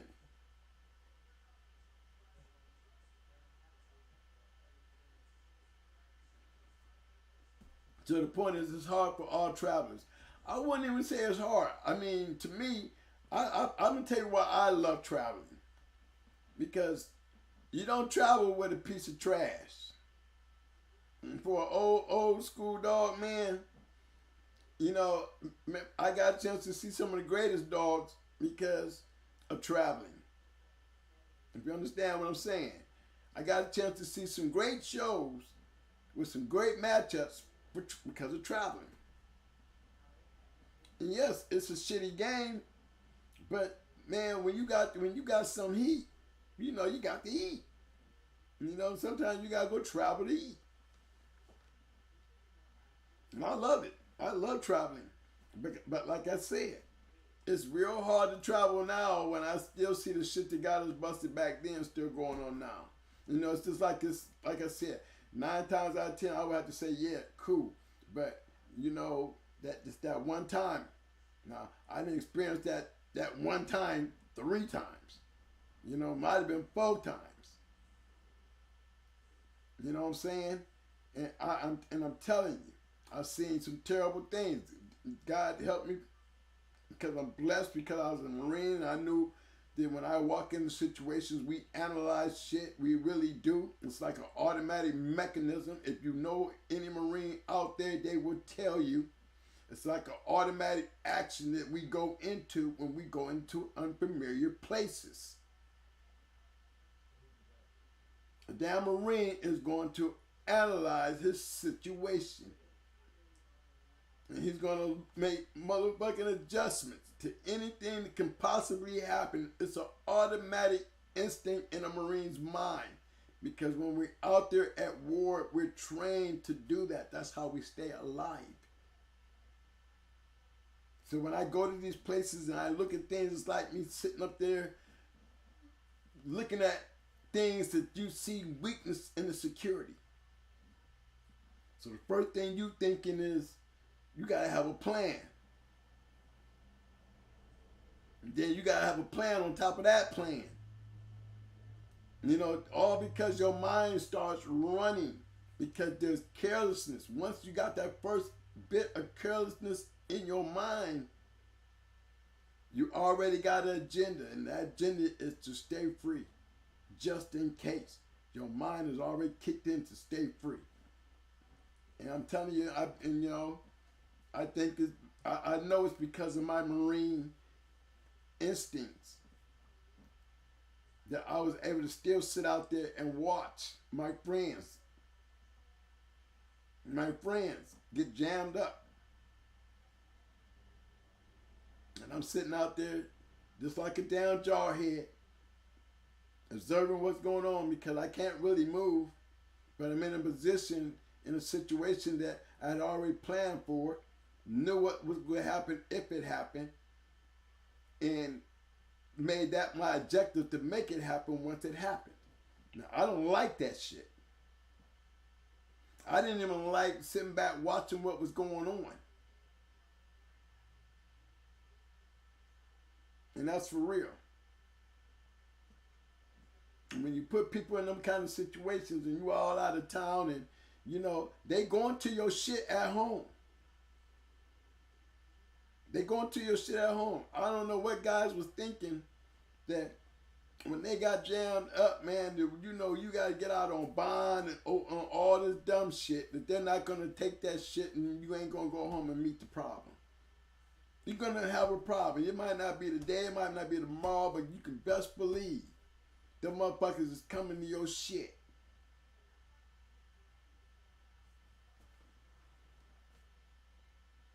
And that's the thing that I'm trying to explain to you guys. And then we got to depend on the weak asses. There's no way in the hell we're going to be 100% strong.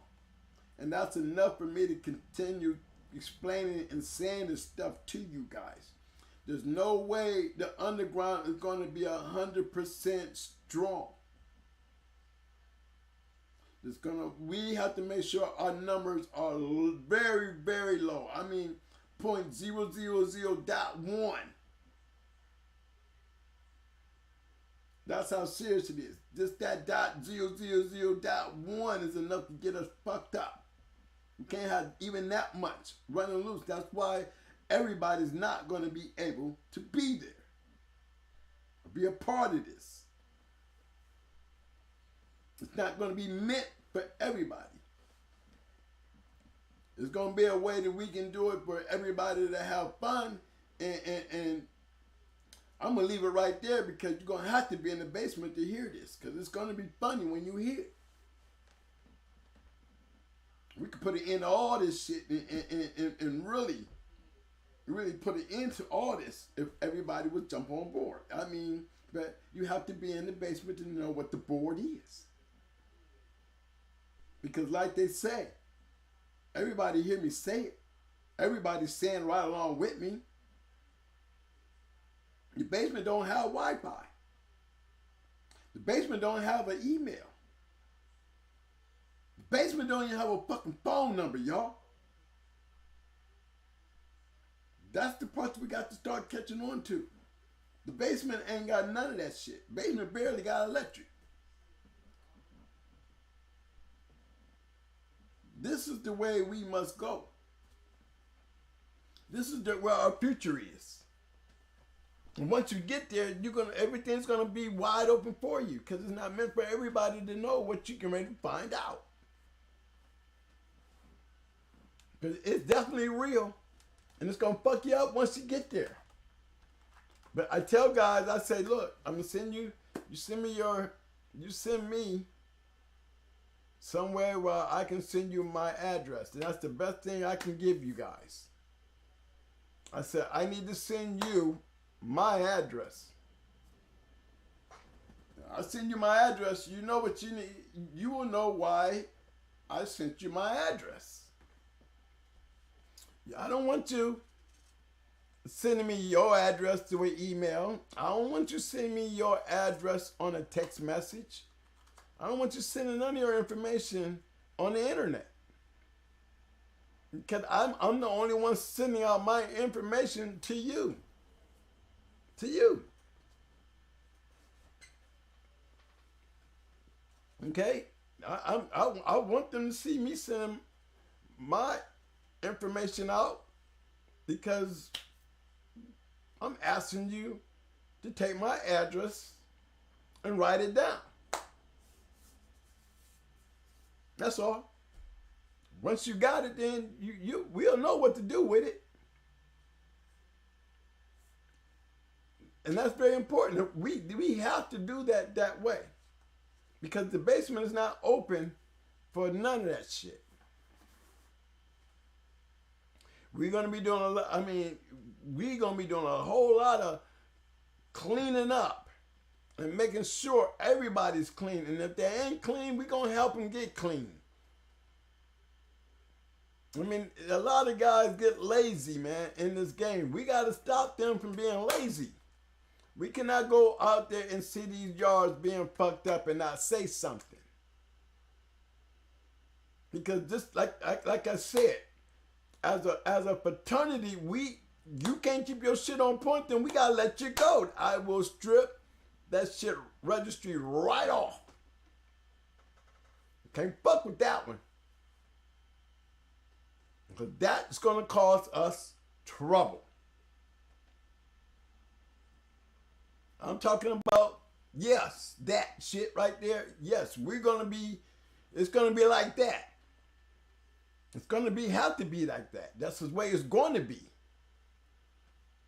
If you can't take care of your shit, we're not trying to tell you how to take care of your shit. We're trying to tell you how to stay safe. And as long as you're safe, we safe. We gotta start playing that way. We have to start setting our rules that way. And it only can be done in a way that is not meant for everybody to know. You know, us as individuals, fraternity brothers, we have to help. If they're going to be lazy, we can't fuck with them. We cannot fuck with them. If they're going to take chances of having their dogs out there, not taking care of them, then don't fuck with them. You cannot fuck with them. You cannot fuck with them. If we can't help them, then we can't fuck with them. If they don't want our help, we can't fuck with them. Don't you understand, man? That's what brings the heat. Don't take but one person to have us all hot. Especially if we in an area. They go around there and look at dogs all scarred the fuck up. They know that everybody got a goddamn Pitbull in town now got to worry. Everybody in town got to worry, regardless of where we at. So these are the things, and then we turn around and we traveling, and we don't know what the fuck we be traveling into when we get there. We don't know if this man take care of his shit. We don't know if this motherfucker hot. That's right. That's how Texas Pete got taken. In a hot zone. All them. Great ass dog men, great dogs. In a hot spot. Ain't had no business there. I couldn't even understand how the game even let that situation even be like that. When that should have been shut down. Clearly been shut down. That would never happen in the basement. That would never happen in the basement. It'll never happen in the basement. You become a risk, you will be eliminated from that fraternity. You will be shut out. You will be shut out. We don't care how, we ain't gonna stop you from doing, we can't stop you, but one thing we can stop you from doing, getting anything registered through that damn source. Because that source right there is gonna be a growing source that's gonna make sure everybody plays within the rules, but we all stay safe. We can't have no loose cannons running around. We can't have no careless shit where, you know, everybody got a life. Everybody got a life. And if you can take care of your dog life, then you can take care of your other life, then we all be cool with you. We don't care about what you do in your life. We just know if you take care of your dogs, one thing we ain't got to worry about. I know you can take care of your business. Because when your business ain't handled, your dogs ain't going to get handled. They going to come in there and smash down on them just like they smashing down on your other world. So we got to make sure, guys, we got to look to each one of our fraternity brothers that become partners up in here, and you'll know as you grow who they are. Because y'all carry a lot of power with those memberships. Y'all going to have a lot of power with those memberships. It's not going to be a one-head thing. I always told you that. So it's going to be looking forward to it because it's getting ready, you know, I'm getting ready to start sending out notices. I'm just trying to finish up the packet that you guys are going to get that's going to explain a lot of things to you and what's going to happen here. And understand the powers that we're talking about and how this is going to really help the big picture, you know? So Do we want to travel? Yes, we want to travel. Don't we want to stay safe? Yes. But we gotta work this hand in hand. And the more we got registered under our shit, and the more everybody's looking out for each other, and the way it's gonna be played, you're gonna have you fucked up. That's all I got to say. The way we're gonna play is gonna have you fucked up, but it's not what we do on the field that's gonna be the crazy part. The crazy part is what we do off the field to keep our real part safe. It's what we do off the court. It's gonna make us safe on the court. And it's very important that everybody gotta be a part of that. And everybody gotta be able to step up. When you see somebody that need to be handled as a fraternity, they will get handled. It's not a one-man boat. It's an all-man boat. If this guy's gonna be a fucking problem, he got to go, then we got to strip him. We just gotta strip him, we gotta shut the door on him. And this is bottom line. We got guys getting drug cases sitting up there telling on dog man. Huh? What the fuck? Who does that? And you end up going to jail anyway for the drugs anyway. I just don't understand why you wasted your time telling on us. I don't understand that part. You know, and this is things guys who don't, it's not just a, you know, it can happen in anybody's situation, because that's exactly what it is. It can happen to anybody. It's very important that we all understand that and get that, because again, I want to travel. I want to travel. I want to come see all y'all. I want to be able to walk up on all y'all yard and not worry about the police. Or worry about the internet. You understand what I'm saying? I want to be able to do my shows.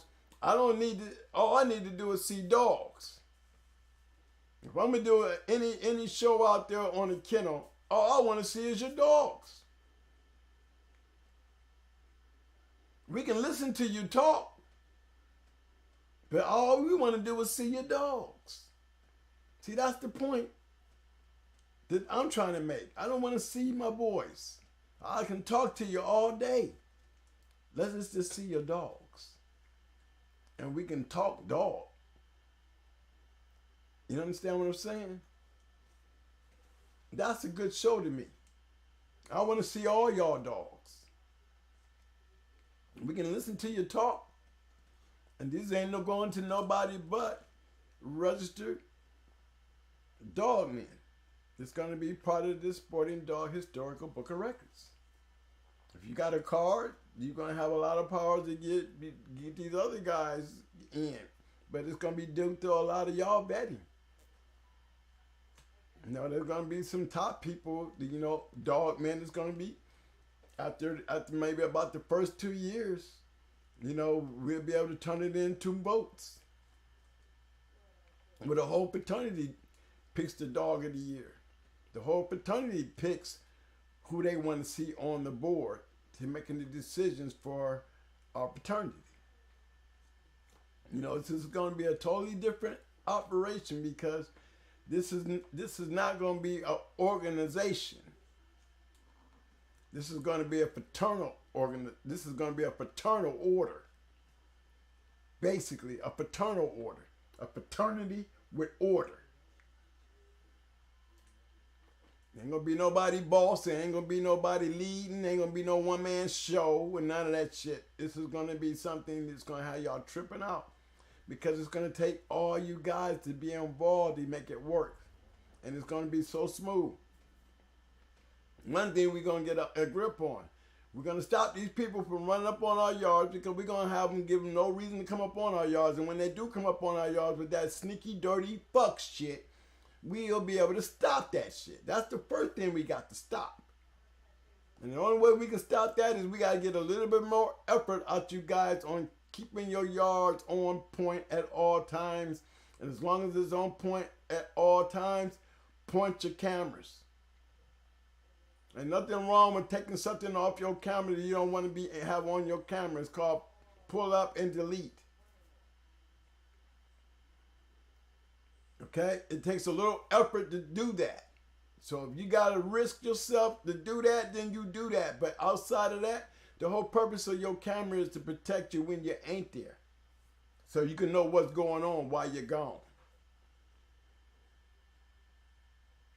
That's the kind of protection that you need. And we need to talk about it more. We need to step up and literally talk about it more to the point where you guys got to be able to go back in your yards and find nothing wrong. Y'all got to, I mean, you need to have that check mark all the way down. All the way down. Remember, I told you, they pick on water. They pick on the little green shit around your pan. You know, they pick on that kind of shit. You know, don't ever let them use those chains as too heavy shit. You know, that's out the wall. Because, hey, these are pit bulls. These dogs are strong as fucking. This is what I need to secure my dog. Make sure my dog don't get off. And I have a right to do that. And it's humanly legal to do that because of the type of dog you got. The way that dog is flipping and pushing and snatching on that damn chain, they'll be convinced real quick when it's on camera. Oh, all that yak, shut the fuck up. Let the dog show you he all right. Put the right collars on him, make sure you got the rings right, all that. The dog houses, you got a dog that chews up wood and chew on her damn dog house. As long as she got some type of shelter, you got to explain to them people real clear because it's on video. The dog chew on shit. And you don't see no other damn dog house around here fucked up except for them motherfuckers that the dogs is chewing on. Now, I don't have to spend $150 every goddamn week or two, or maybe once a month buying a damn dog house. I'm trying to keep this one together the best I can. But this dog creates its own demise. And I don't feel like I got to get rid of her because she's chewing up her dog house, or he's chewing up his dog house, or he's digging big ass potholes in the ground. You understand what I'm saying? See, these are the things that you look for them to try. Remember, they always use the food and water thing. The food and water. How are they going to ever talk about food? See, thing is another thing. Remember, when you on video, that's the one sweet thing about being on video.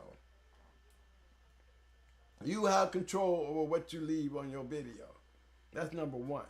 But one of the other things about the video is they always my videos always pick me up going out there raking up my dog shit and feeding my dogs and giving them water. And when you do that on a twice a day basis like I did, I got up early in the morning and did it. And then when I came in if I had a dog and keep before I did all that, I went out and done my yard again. And you know why? Because I would go out there and I would pick up more shit because the dog had a chance to sit all day. And then I gave him a chance to get some more water on him. Didn't have to feed him. I just wanted to make sure everybody laid down for the night after going through a long day out there on the yard. You know, everybody gonna have some water. At least some clean water. And the yard is cleaned up. So I ain't got a lot of shit to wake up in the morning. So I made it a habit to go out there twice a day. Some of you guys got busy lives. Well, you know, if you're gonna do this, hey, and you're gonna be good at this, let me say this. It takes twice a day, man, and don't take all day. I know you got a lot of dogs, but, you know, come on now. You do it once a day, you got more shit to pick up.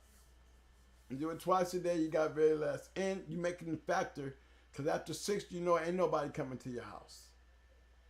But between that 6 o'clock in the morning and that 6 o'clock in the evening, always know that they can come to your house. And the last thing you want to do is have an excuse of why your dog don't have no fucking water. At least on video, you know they got you showing you giving that dog water that morning. These are the things that we have to start making happen, because if you got more than 4, 5, or 6, or 7, 8 dogs, you will be considered a dog fighter, regardless if your dogs have no scars, because they cannot fathom why a guy has that many fucking pit bulls. So it's not like we calling everybody, we got wings and shit like that. We wasn't doing nothing with them. They're gonna still believe that, and they're gonna still come after you like that. So I'm making these points because when I travel, I don't want to travel somewhere and I'm going to a spot where we meet up and this guy's yard is like this fucked up. Why would I want to go anywhere with him tonight? But we ain't gonna do it here. I'll be worried about wherever the fuck we do it. This man yard fucked up. I can't even believe he brought us to his shit. You know what I mean? I've seen him do it. I've been on yards like that, man. I'm trying to tell you, man. I seen a man walk around in dog shit, man, with no shoes on. With no shoes on. Just walking around in the yard, stepping on dog shit like he walking on a rock. It was horrible. Horrible. You tell me he was, he hosting? No, No way in the hell fuck with that one. No way. And there's certain things about certain people that you can't let come in the basement no more, man. You gotta understand that. Some of these people are just flat out shaky ass people and y'all know it, yet we still continue to let them fly around like a fly. Maybe because it doesn't matter out here because it hadn't gotten our house yet. But you let it buzz around out here long enough, it's like a fly that gets used to being in the area. And now you down here, he done followed you down to your house because you should have swatted his ass a long time ago, but you didn't. And now he's trying to get in your house. You can't let them flies like that get in the house. Some people, just even out here, don't have no business in the basement. People that need to get these registrations should be guys that deserve to be in there. That's going to give a lot of dog man power. Because it's going to be, to me, worthy dog man to get these things. This is what we're going to rely on. The trustworthy, all the above, the honorable, the integrity. These are going to be the main players that's going to have that authority and the power to go and say, and look, it's going to take it's going to take them to help you. Because it's not meant for everybody. You have to earn to get there. And the only way you're going to earn to get there, you got to be there. You got to be there. Y'all got to be on point, then you going to be on point. Your dog's going to be on point. You know, I'm not saying that my video, I can answer all y'all questions when it comes to the games. It's going to come to a point that y'all going to have to do it. It's all about doing it. What's the purpose of having all these damn dogs if you ain't doing shit with them? I'm not getting that. Because you're going to get the same heat that we get. You're going to get the same heat that we get. And you're going to be one of them that want to come in the game and have a bunch of dogs and then just run around and go see matches. Go see these hunting shows like, but you got a bunch of dogs, but you just wish one day that you'll be able to get there. But in the meanwhile, you want to run around. That will happen, but it's not going to happen on the note that you think it's going to happen. No, it's not going to happen because I don't see too many dog men that's going to let you in doing that. You know what I mean? Because as they grow and this thing grows, it's really not meant for everybody. It's not going to be hard, but it's going to be hard enough that you're going to find out. If you don't respect the dog men in the game now, then you better start. Because that's the way through, man, that can save everybody. What we grow to do will save everybody. What we will learn from this will change the game. It will bring back the competitiveness. It will bring back safety. It will bring back a network. And it's not like anything bad, because it's all for the entertainment and the historical parts of doing the game. Remember, guys, what falls in the past is part of the history of whatever is being done. If we can get to the historical part value of this, then we got there. Then we're safe. We have to make it to the historical value of the game. Once you hit to that point of it being a historical event, then we all right. We just got to get it there. And we got to get it there a lot cleaner and better. We got a lot to do. We got a lot to do to make it happen. So let's go. When we talk about traveling, it sounds a little different when we talk about it with all that extra shit. Remember I said 9 times out of 10, things seem to go okay. That's the hardest thing for them to figure out. They can't figure that out. That's a hard thing for them to figure out. They're having trouble with that part. But it's that 1%, that 9 times out of 10, that one time. And I can tell you I can tell you based on self-experience. I can tell you where it all went wrong, and it always had to do with carelessness. Carelessness. Wanting to do something we ain't got no goddamn business doing, knowing we seen the signs. We overlook it because we didn't got that 9 times out of 10 shit in. But there's always been signs at every fucking single one of the ones I had to run. Because in every one of them, I had to make a contingency plan. And when I'm making a contingency plan, that means something's wrong here. And you better believe it. I'm talking about a lot of good dog men. Can't afford another strike because they're already sitting on 3. But that's because we chasing the game. It's time for that shit to change. And we're going to change it. I'm just letting you know. As I speak about it more, it's because the cars are coming. And I got it's time for them to start going out, but I'm just trying to finish up the information that's coming with it. This is so important. It's like almost you guys got to get familiarized with where we headed. Ain't that the point of us being in the basement? You know, we can't explain it no other way.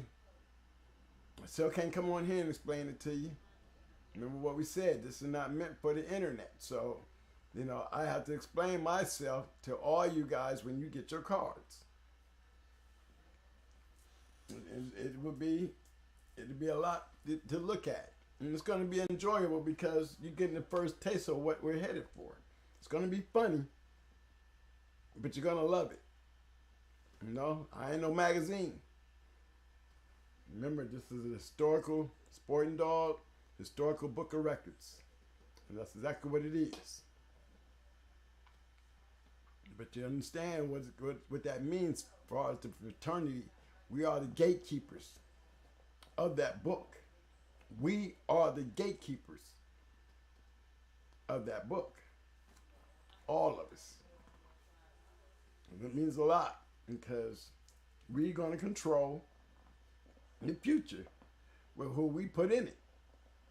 It's going to be different, but you'll get all of it. You'll see everything when you get your card. You're gonna get an example. You're gonna know everything you want to know. Remember, I told you this is not a one-man band. You're gonna get the whole rundown and everything that we got to work and look forward to. And the thing about it, as we vent and go through these things, I mean, when you read it, you're gonna laugh. Because if they get their hands on it and read it, they're gonna laugh. Because then they're gonna say, well, damn it, we thought it was hard then. How we gonna ever get this out there? How we gonna ever catch this shit? Literally. so we can go back in the basement and we keep our yards clear. We keep our cameras out, and we can push that. We can push back. All we want to do is be left alone. That's all we want. We just want to raise our dogs and be left alone. And we got to clean up, keep our chains on, keep our cameras pointed, help each other to make sure that they should stay that way, so we all are in accordance with each other. Speak up when a motherfucker ain't trying to fly right, because he ain't flying right, then he ain't gonna be right. So when we travel, we know where we traveling to, and we know when we get there, we're gonna be all right. And I'm talking about we're gonna be all right. When we do it the way we're gonna do it, it's gonna be okay, because everybody's gonna be in accordance, and everybody's gonna understand how it's gonna be going. Now, once we start doing this, everybody else gonna jump on the bandwagon like a motherfucker. They're gonna try to jump on this bandwagon. They're gonna try to jump on it like hard. But we got enough dog man out here.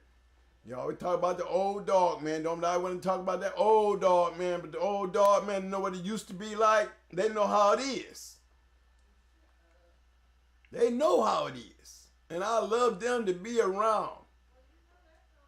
We can all be sitting back, old dog man it used to be, and have and run this perfect from our seat. We can run it perfect from our seat. Give me a good 4 or 5 good old dog men. And I'll show you that the communication between us and y'all would be understandably where y'all would understand why it was so important for us older dog men to stand up and speak up.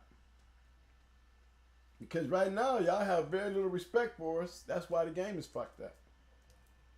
Y'all making big news when we lose, and we can win 10 and just lose 1, and it's big news. Even the best can't lose now? They have to be the best to stay the best. They can't lose? They lose 1, all of a sudden they ain't shit. See, that only happens on the internet. In the basement, we won't stand for that shit. There's too much respect for that foolish shit. And you'll find yourself sitting on the outside if you can't get that part right. Because every man that steps down in there is going to be a respected man. Everybody down in that mud is going to be respected, even when it comes down to their privacy. They're going to be respected when they win or lose. Because again, the basement ain't meant for a bunch of motherfuckers running around wanting to see some dogs play. It's not meant for those. Them thrill seekers, we ain't got time for them. You get something we can go play with. You ain't got nothing to play with, then you know you better stick close to a dog. You better get you involved with a kennel that's going to let you ride with them. Because if you got a bunch of damn dogs and you ain't doing nothing, and we don't know who you are, you just ain't getting in, bruh. The only way we know who wants to play. Them the only ones we want to talk to. Those who want to play. If you ain't playing, then you can't come. If you ain't playing, you can't come. Now, you come through a kennel, that's on you. But to get in that registry, you ain't playing, you ain't coming through there. Everybody hearing me on that. Everybody enjoying that. I'm just trying to speak it up because I need to hear it up. Damn, I ain't put all my phones down. I ain't been checking my chats. I hope everything is okay. Oh shit, the shit falling off.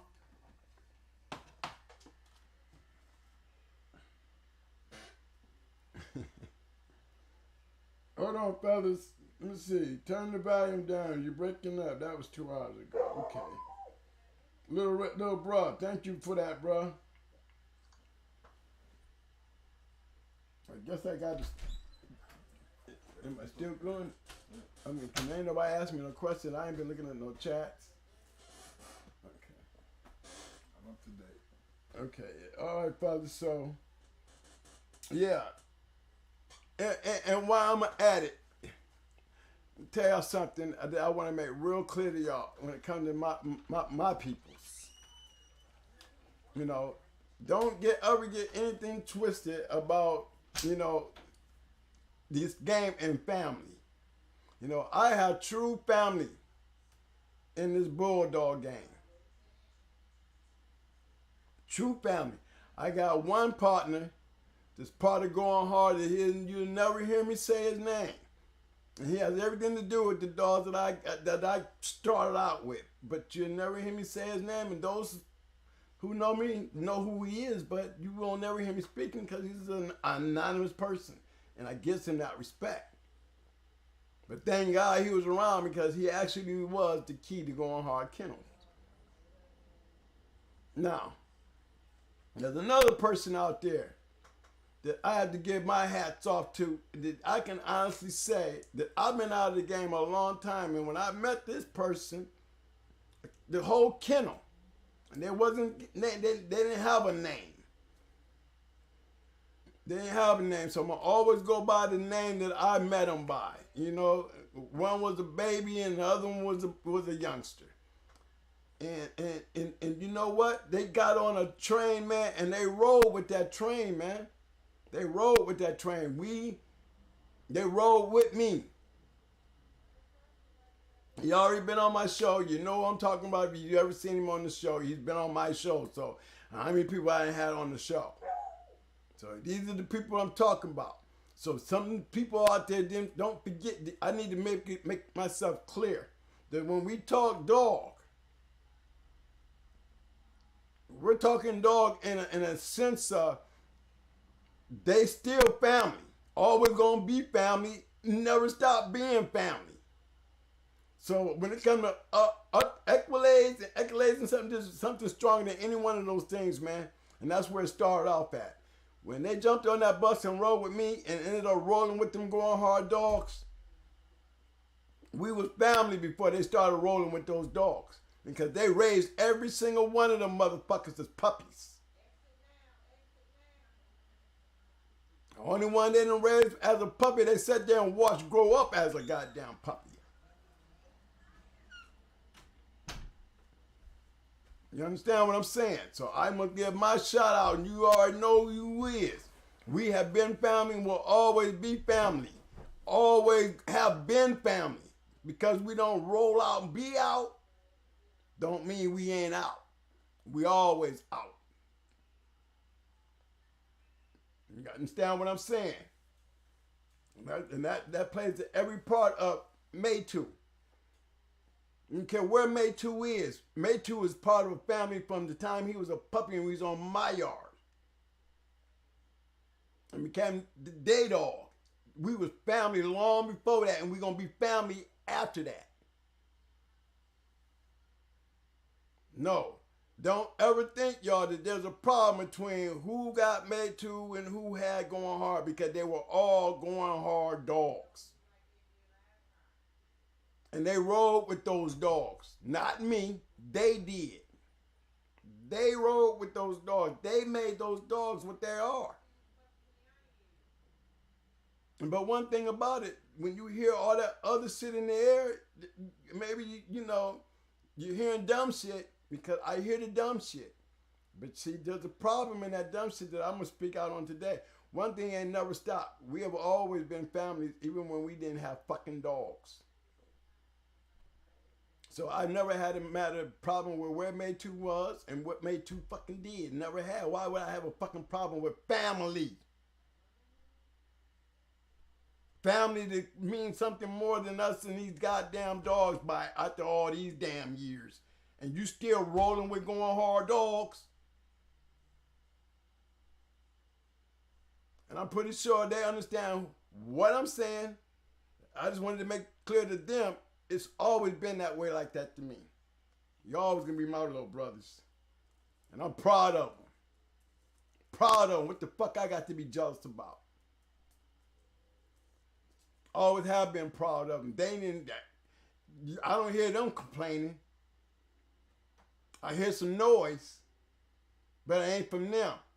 But I'm going to speak out when I got to speak out. But my family already knows outside of these dogs, we always going to be family.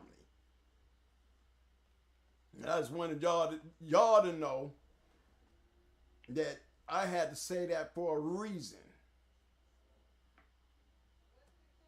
You know, and the hats go off to my boys. They can step up and make it known who they are. I done already said one of them been on my show, and the other one's my little brother. So I don't know what that means. Y'all figure that out. But we ain't never had no problems. Never. We don't have to sweat no. They ain't trying to be no heroes. They ain't trying to be no stars. They sound like me.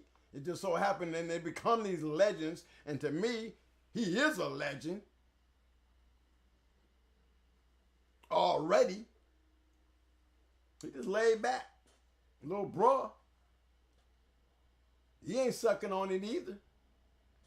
But one goddamn thing for damn sure, they always gonna be in my motherfucking book because they took a line and they ran with it. But I remember when they watched my line grow up and they was with it then.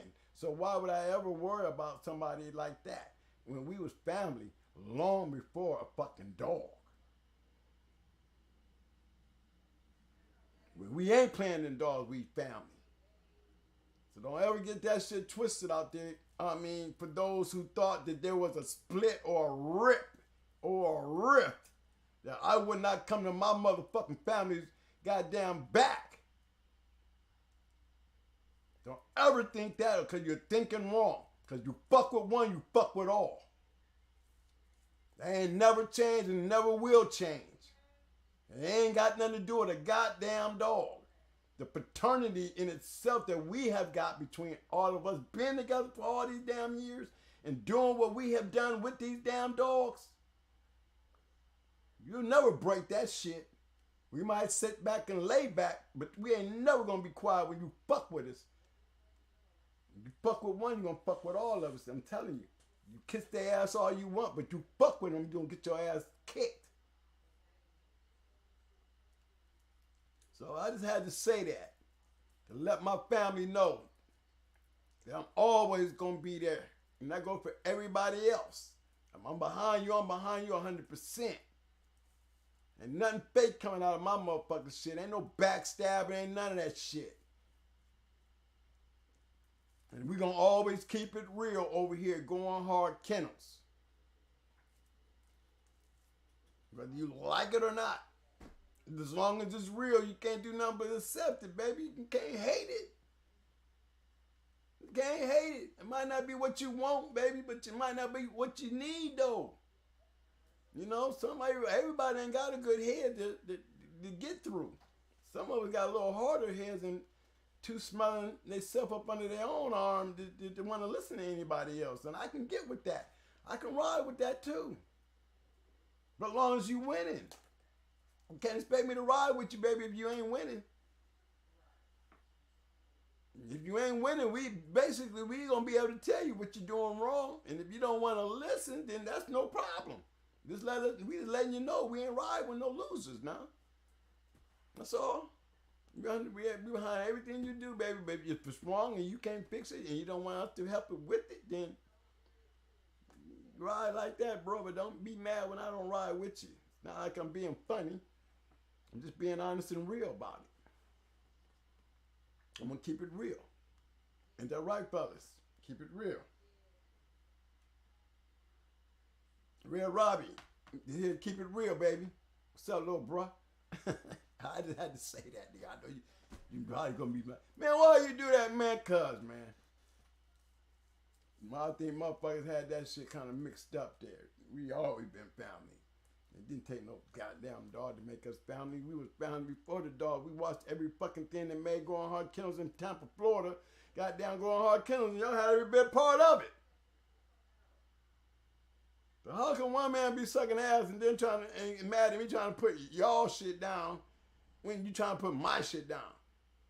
You can't put my shit down and not put their shit down, dumbass.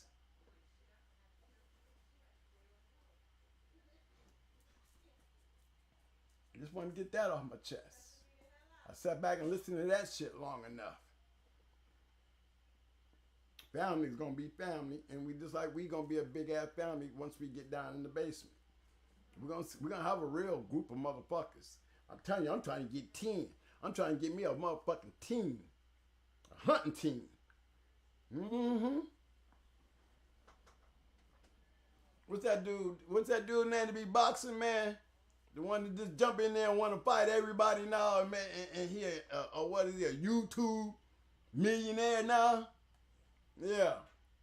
We might not make no millionaires out of this shit, but I can guarantee you one goddamn thing. I can guarantee you a motherfucking thing. I guarantee we can make history. Remember I told you about them 10 kennels? 10 of them. That's all I need. 10. 10 good ones. 10 good ones. Them great days of seeing the greats against the greats. Hey, man, gotta start making some greats to get with the greats. That's what we looking for. That's what we trying to do here. Let's go have some fun. Everybody better feed their hogs and make sure they nice and fat so when you cut them loose, goddammit, we ain't got no excuses. Yes, sir. Yes, sir. Thumbs up, thumbs up, thumbs up, thumbs up. Hey, fellas. It's been a privilege and a pleasure talking to you guys as always. You know, I know the sound seems like, you know, I don't know why I always want to start off fucked up for us. You know what I'm saying? I wasn't here. But it seemed like it, you know, we've been talking.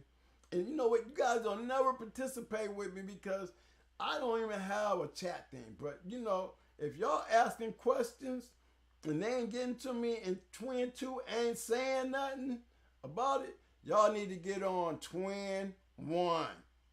That's Twin 1. Because Twin 1, he watches everything. He listens to everything. The only reason the sound wasn't right today because he was still working. He had to literally leave me, turn on the stream, and then leave me. And just when he leave me, shit start fucking up. Knowing I can, I'm like, you know, I'm like Johnny Carson. You know what I mean? Johnny couldn't sound fuck up. What Johnny Carson gonna do? He can't do a damn thing but try to make jokes and shit about it. You know, and that's all I can do. I can't do Twin 1's shit. You know, I don't even try to. You know, I depend on him to get it. And he's been working at it, and it's not his shit. Now, I can tell you that. It ain't like he ain't technically inclined when he can sit here and make sounds and run everything else and have no problem. It's this YouTube shit. You know, I'm trying to tell y'all, it's the YouTube shit. I don't know about anybody else, but, you know, why is it acting right now? You know, I tapped on the mic. You know, it wasn't the mic because I'm sitting there, was watching it earlier, y'all. The thing was showing right here on YouTube. There's a thing right here. There's another computer sits right here where I can sit there and look at it. And I can tell when my voice is picking and any of that. But I can sit there and be quiet. And that meter be steady moving. Now, I ain't saying nothing. So the whole time I'm listening to y'all talk about it's cracking. It's breaking in. It's coming out. Next thing you know, I see the line when it don't even move no more. When I'm going, check one, check one. The line ain't even moving. Now, the next thing I know I'm going to be hearing is no sound. Okay? And then, now, it's like, now, you know, look how long I've been talking, no problems. And look how I done got loud a couple times, too. I know. I don't know about there's any cracking or nothing, but one damn thing for sure, Twin 1 ain't ran up in here and told me to pipe it down. Twin 1 ain't came in here and said if somebody wanted to ask you a question. You know, he hasn't said much of nothing. So when y'all ain't saying nothing, y'all be seeming like y'all want to come in the room and let me talk, then I'm going to sit back and motherfucking talk. We're going to talk about it. We're going to talk about it, and as long as y'all believe in what I'm talking about, because I ain't feeding y'all no bullshit. I'm feeding y'all some real shit to communicate with me. As long as y'all keep throwing thumbs up, throwing flowers, and agreeing with me, at least y'all understand that I'm coming as real as I can come. And I guess y'all motherfuckers just like listening to me talk. Because I sure don't get no real participation from you guys. You guys just want me to talk. It's like, you know, Friday, we're going to do medicine. Now, we can go into the medicine Friday, and the thing about the medicine is going to be the aftercare.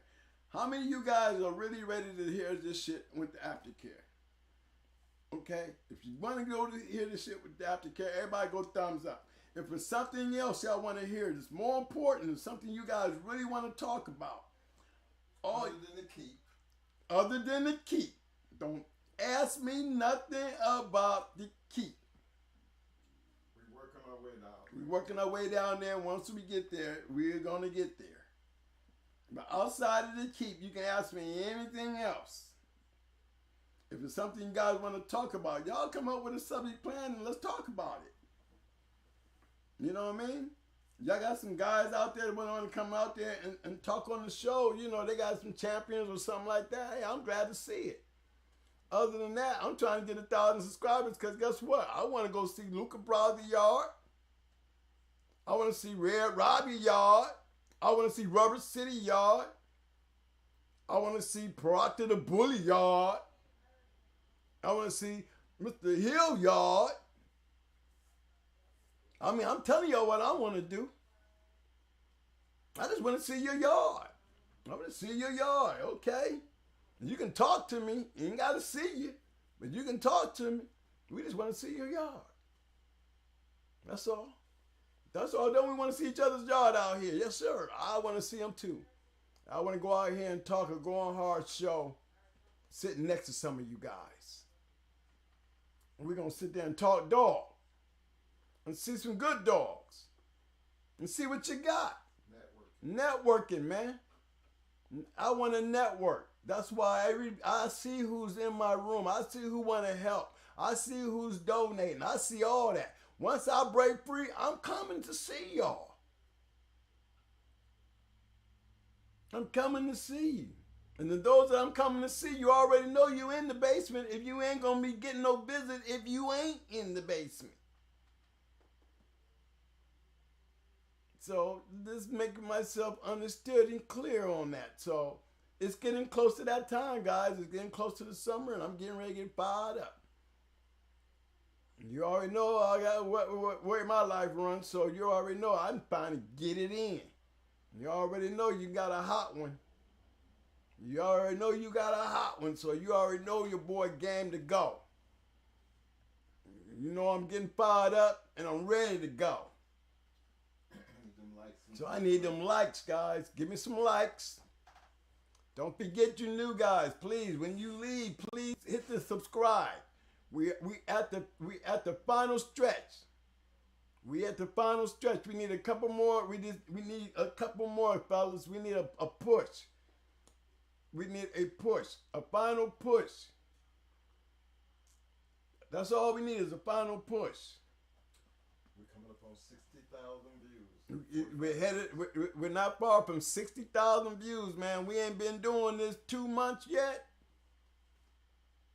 Our first show was on the 28th of February. The 28th of February. I mean, the 28th of April, we have been doing this 2 months. And I am so happy to see our progress. Hey, I'm not like everybody else, you know, that I ain't hitting no thousands and thousands. That ain't what I'm proud of. I'm proud of the people who come in there and made it possible for me to come in here and do this. Y'all. I thank every single one of you guys.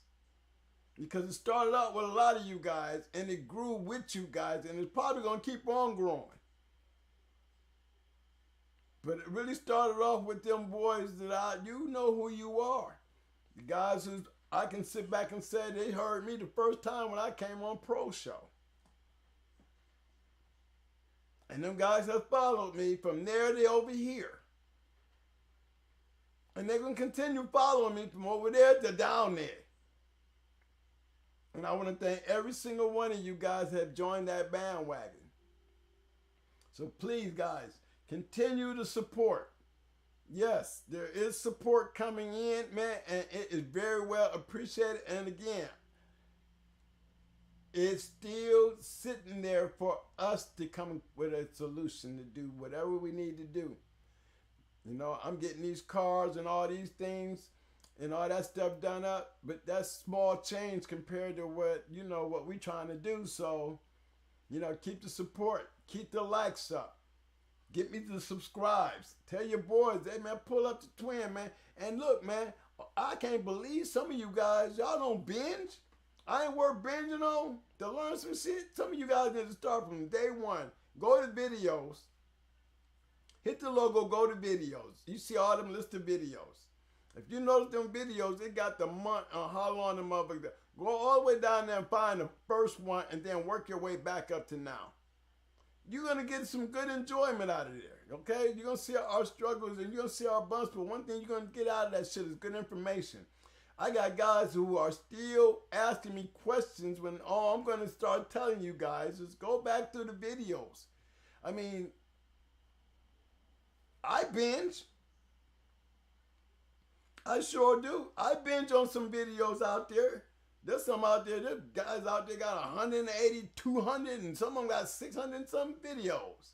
I can't binge on that shit. But I go in and I look at them, and when I see things interesting, I see why they still, been around, but they got so many videos, but they also got a lot of subscribers and followers and shit like that because, look, I mean, at 680 videos, I better be doing some numbers bigger than that. What the hell? You know what I'm saying? I ain't broke 20 videos yet. Shit. So I'm proud of my crowd. I'm proud of my people. I just need you guys to just help me get to where I want to go, where I can be free. And I'm coming. I'm coming. I'm going to be doing shows from y'all yards. I want to see clean yards. I want to see some nice ass dogs. I want to be able to look up and see them cameras pointing at motherfuckers. And I want to show them that we can get this done and show them what it look like. We ain't just talking about it, we been about it. And I hope y'all welcome me to come. Enjoy me being there. And let's rock together, fellas. And when we go into the basement, goddammit, we gonna blow it up. That's what I want to say to you guys. Stand strong with me and believe in me because I believe in you. And by you believing in me, I feel you. And I got you too. Damn it. Yes, I do. And I'm ready to go play, man. Thumbs up. Yeah. Thumbs up to the chat room. Thumbs up to the chat room. My thumb is up. I have two thumbs. That's thumbs up to the chat Throw a room. little power move in there and shit. Twin two, activate. Yes, sir. I'm really impressed that y'all just don't never ask me shit. And I don't mind sitting there talking either. I just be wondering, do I be talking, man, and getting across to you guys? You know what I'm saying? And I still answer all my emails, all my text messages, regardless of how stupid they be. I ain't being mean. I'm being helpful. But guys, every one of them damn videos got the answers to all y'all questions if y'all just go back and listen to them. I mean, this is funny when some of you guys say, well, I haven't checked out all your videos. Well, I tell them, well, you need to go back and check them because these videos, I'm not sitting there talking about nobody. I'm sitting up there, every one of them was educational. Every one of our videos, you're going to learn something about these damn dogs. Like I said, it's from the yard. The yard is still the biggest running video out there. I don't know what the hell happened that one day that we got that other 5,000 jumped up out of there out of nowhere. I mean, I'm talking about within a 20-hour period? It was over 4,000 views just dropped out the sky. And like y'all just, I don't know what ran y'all to that video, but 4,000 people jumped on that video, man, within a 20-hour period. I mean, it was like instantaneously. It just kept growing for 20 hours, the numbers. And 4,000 people in a short period like that is a lot. Y'all had us up there in the top ranking and shit with that move. And I don't even know where it come from. I don't even know what was on that video that made y'all do that shit anyway. We had to fix the damn thing. So for that one to just shoot out of there with the jets that they got on it even to right now, you know what I'm saying? It's just funny how it works, because I want content that's going to keep you guys entertained. But I also want content that's going to give you the most important thing, the only reason why I'm sitting here, and that's the educational part of this entertainment. It wants to hold historical value because it's a part of my past, and I'm telling you about me and my past. And I hope with that, we grow from that. Not only through friendship, but through dog shit. All day. Every day. I'm going to give a special shout out to my boy Dread. Dread, shout out. Twin One said shout out. Mr. T. Mr. T. I think his name is Terrence. Terrence, shout out. He's a star blazer. He's a star blazer. These are people who actually watch the videos. These are people who literally watch our videos. I mean, there's guys out there, man, and when they hit me up, man, I can't do nothing but laugh, and it make me feel good. Man said, man, one day I watched this damn video 8 times, bruh. I had to go back and make sure I had shit right. Sometimes I had to put the pause and make a move and then come back and but they're learning. And that's what every single one of them videos got in it. You guys know that. Those who ain't been through all the videos, there's some guys who's been here for square one, ain't never missed a show. I can go through all my shows and know I got the live chat on there. You can look and see who's been on every one of your shows. They always popping up. So I have to salute those. Those are real supporters. And those who are catching on are even bigger supporters. So I have to thank every single one of you guys. Keep the thumbs up. Keep the roses being thrown. Hit the likes. Hit the subscribe. And do not forget to support. Cash App is right there at the bottom of the page. We don't even care. We got down to 60,000 damn views. Imagine if everybody paid just $1 a view.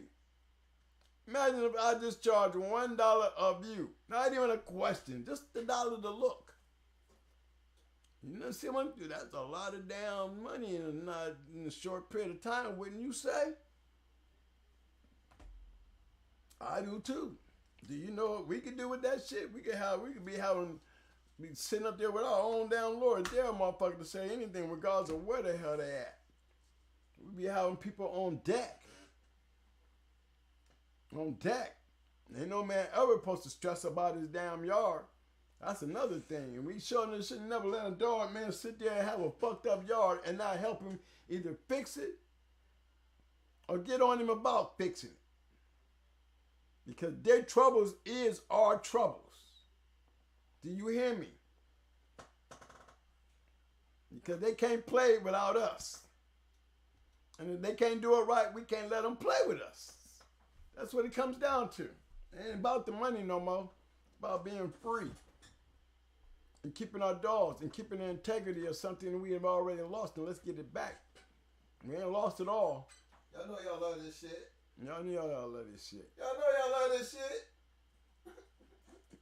y'all know y'all do. I love y'all too though. Now look, man, we gonna call this an evening. I don't even know how long I've been on here tonight. Ain't anybody ringing a timer? I don't have timers.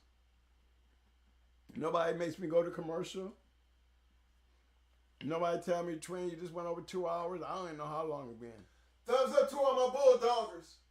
Thumbs up to all my bulldoggers. Much respect to the game, fellas. Y'all know y'all love this shit. That's why y'all do what y'all do, and we love you for it. Thumbs up, roses to yourself. Chat room. I'm throwing my shit. Buckets of the shit. I'm throwing buckets of my shit. My thumbs up, my power movers in, my 100 on beat. Okay? Much love all the way around. Show got the appreciation coming from my heart. Y'all know y'all fucked me up.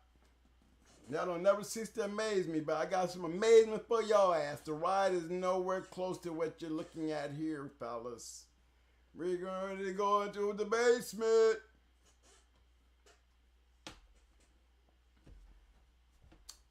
Coming soon. Very soon. No. Let them know, man. Friday, Friday. very important show. You know what we do on Friday? Did anybody tell us? Did we Friday, check? What we do on Friday? Friday we working on getting these motherfuckers together after we do what we do. They got to know how to, to patch ups. Okay. Twin One said we doing cleaning up your shit after you tear it up. Yeah. We're gonna be doing some of that shit. It's real. That was important. That is very important. And again, it's going to be good educational information. And some of you guys, if a person tell you something and you don't take full advantage of what they're telling you, and you're only taking pieces of a dream, it's not a dream once you take a piece of that dream and not the whole dream. Because you're not going to get the full effects of the dream by only taking pieces of it, trying to make it a dream for you. Okay? Because your dream is going to be turned into a real bad dream because it's not going to work for you because you didn't use the whole dream. That's what makes a good dream a great dream. What make a bad dream is when you only take a piece of the dream and think you know what you're doing to make a dream. And it's not going to work that way because it wasn't put out that way for you to dream on it, all right? Anything that I tell you when you go dreaming on that shit, dream about the whole story. I don't need to take parts of it because you want to take the good and the bad so you will enjoy your dream. And your dream is to become a motherfucker in this game. Have your share of winners, make your point, make your stand, make your historical accolades in this game and be a part of something special. That's a dream. It was my dream. And I'm sharing everything that was pertaining to that dream to y'all because when I came back a convict. I didn't come back I ain't know nothing about no legendary shit. And if everybody respected me to that point, I'm going to tell you why. Because I'm giving it to you. What is it? 18 videos now? 18 videos later, and you cannot say that I'm not giving it to you. You can't say that the motherfucker, whoever tagged me as this legendary person can get up here and say this shit to you. They made a good decision because I didn't ask for it, but I definitely worked for it. I sure did. And I guarantee you one thing, I'm working for somebody. I want to pass out a bunch of yellow and green jackets, whatever the fucking color of the jacket is for a great dog, man. I want to give out some of my damn self. I've seen a lot of my friends, they dead too. Couple of them. They had those jackets. That's still legendary in my world. I can still pick up books and laugh and see them in there. And look at shows that I stood there and saw that became legendary. And these guys are gone. A lot of great dog men are gone. The times is coming around. I ain't far from them. But I'm glad to see that they went out, man. And, in my life, man, in my lifetime, I see them, man. And I cherish the moments and the times that I had with them, man. These are guys that I know was like, I can look back and would cherish that time that I had with them. And that's why I love this game like I love this game. Because even in death, man, they still are special people to me. And I'm hoping when it comes to my turn, man, that I left a motherfucking enough love out here, man, and that somebody can say them kind of sweet words about me. Because I'm making damn sure I said about my friends that's gone. And I mean, these were real dog men, and they all got a piece of history. So I ain't talking about somebody who wanted to be somebody.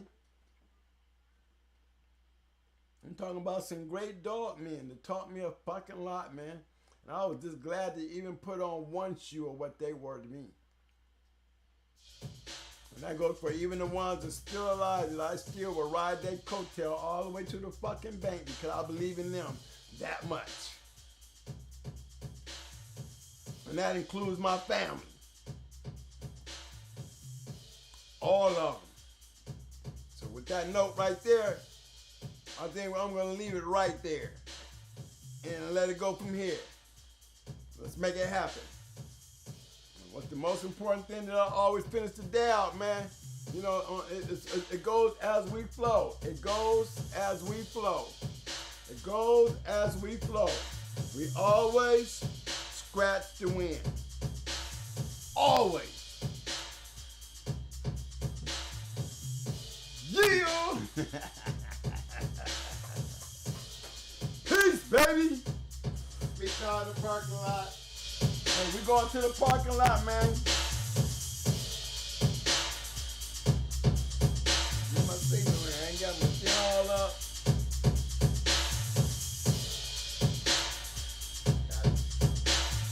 Look. I can smoke. We out. Love you, fellas.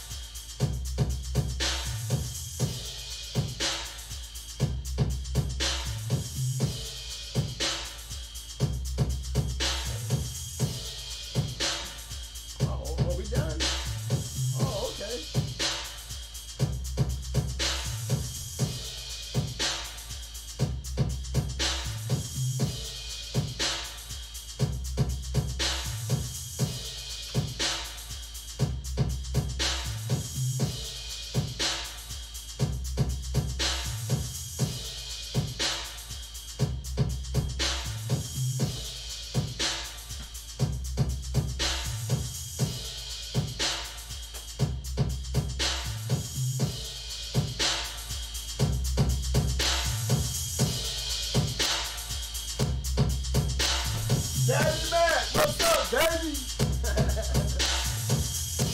I feel that, Daddy Mac. I got you, bro. Luca Browsy, glad to see you back, baby. I just got a chance to look at a couple of the chats and see my boys out there. What's up, fellas?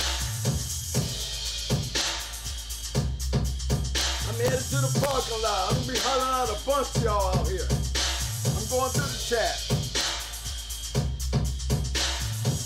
Yes, sir.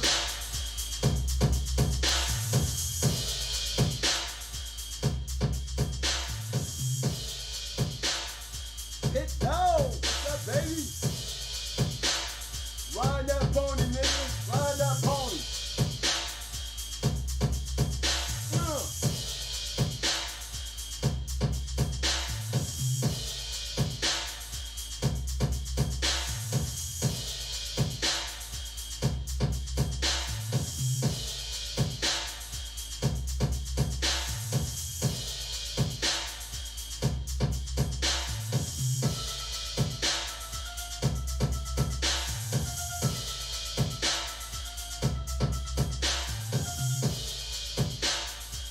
Supreme excellence, 100 for you too, bro. Real life, Luca Ball, Mr. Lauderdale, Mac Daddy, Sammy G, Red Lock. What's up, fellas?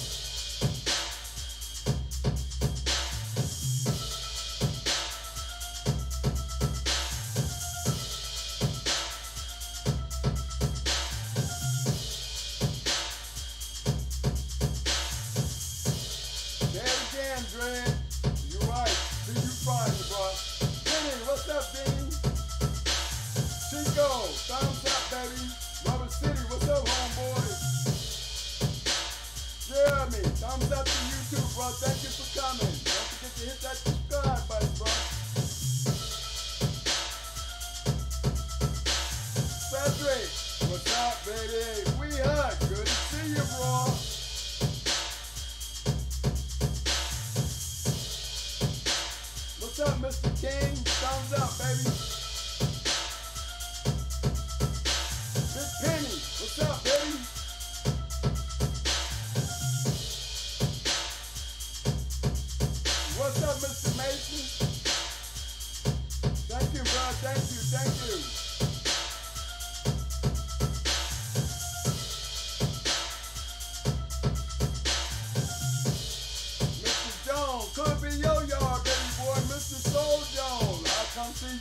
Get a bully. One time. One time. One time. Yes, sir. Mr. Brown. Hey, Mr. Brown. How we get down?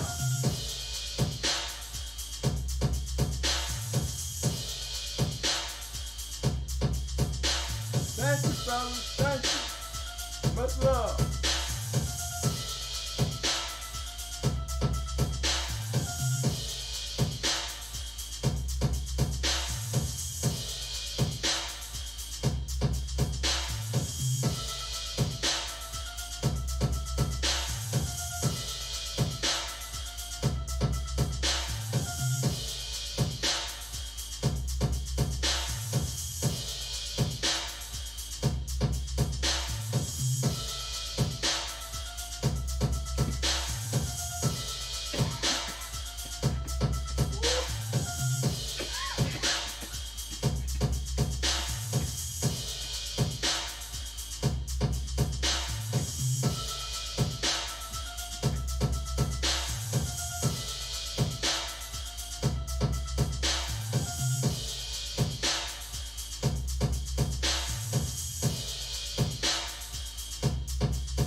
What's up, bro? Mr. Scar, what's up, baby? Hey, dog, my man.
got a little bit more swing up in here.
Down. That boy hanging in there all the way. That boy rock. I bet that boy scratching. I bet that boy right there scratching. Got my money on him. Like every night, kid, I'm gonna kick you out the parking lot. We always got to kick fit out the parking lot. Fit be the last man in there. We don't give a fuck. I'm hanging out till they kick me out.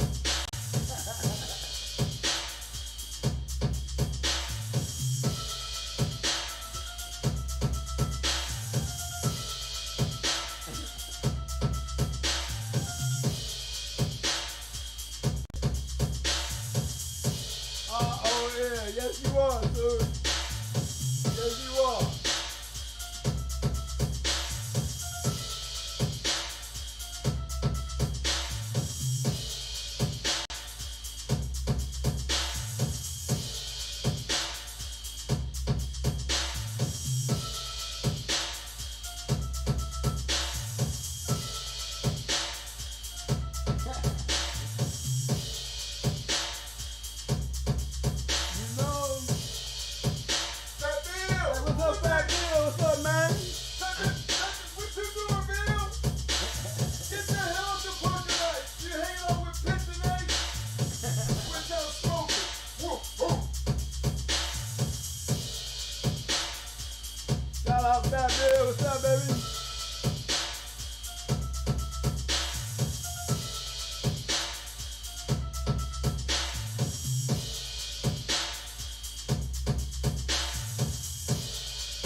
smoking in the parking lot.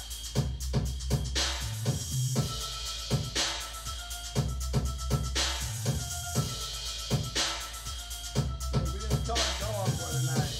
It was hangout time. Jam session.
Pit Dog.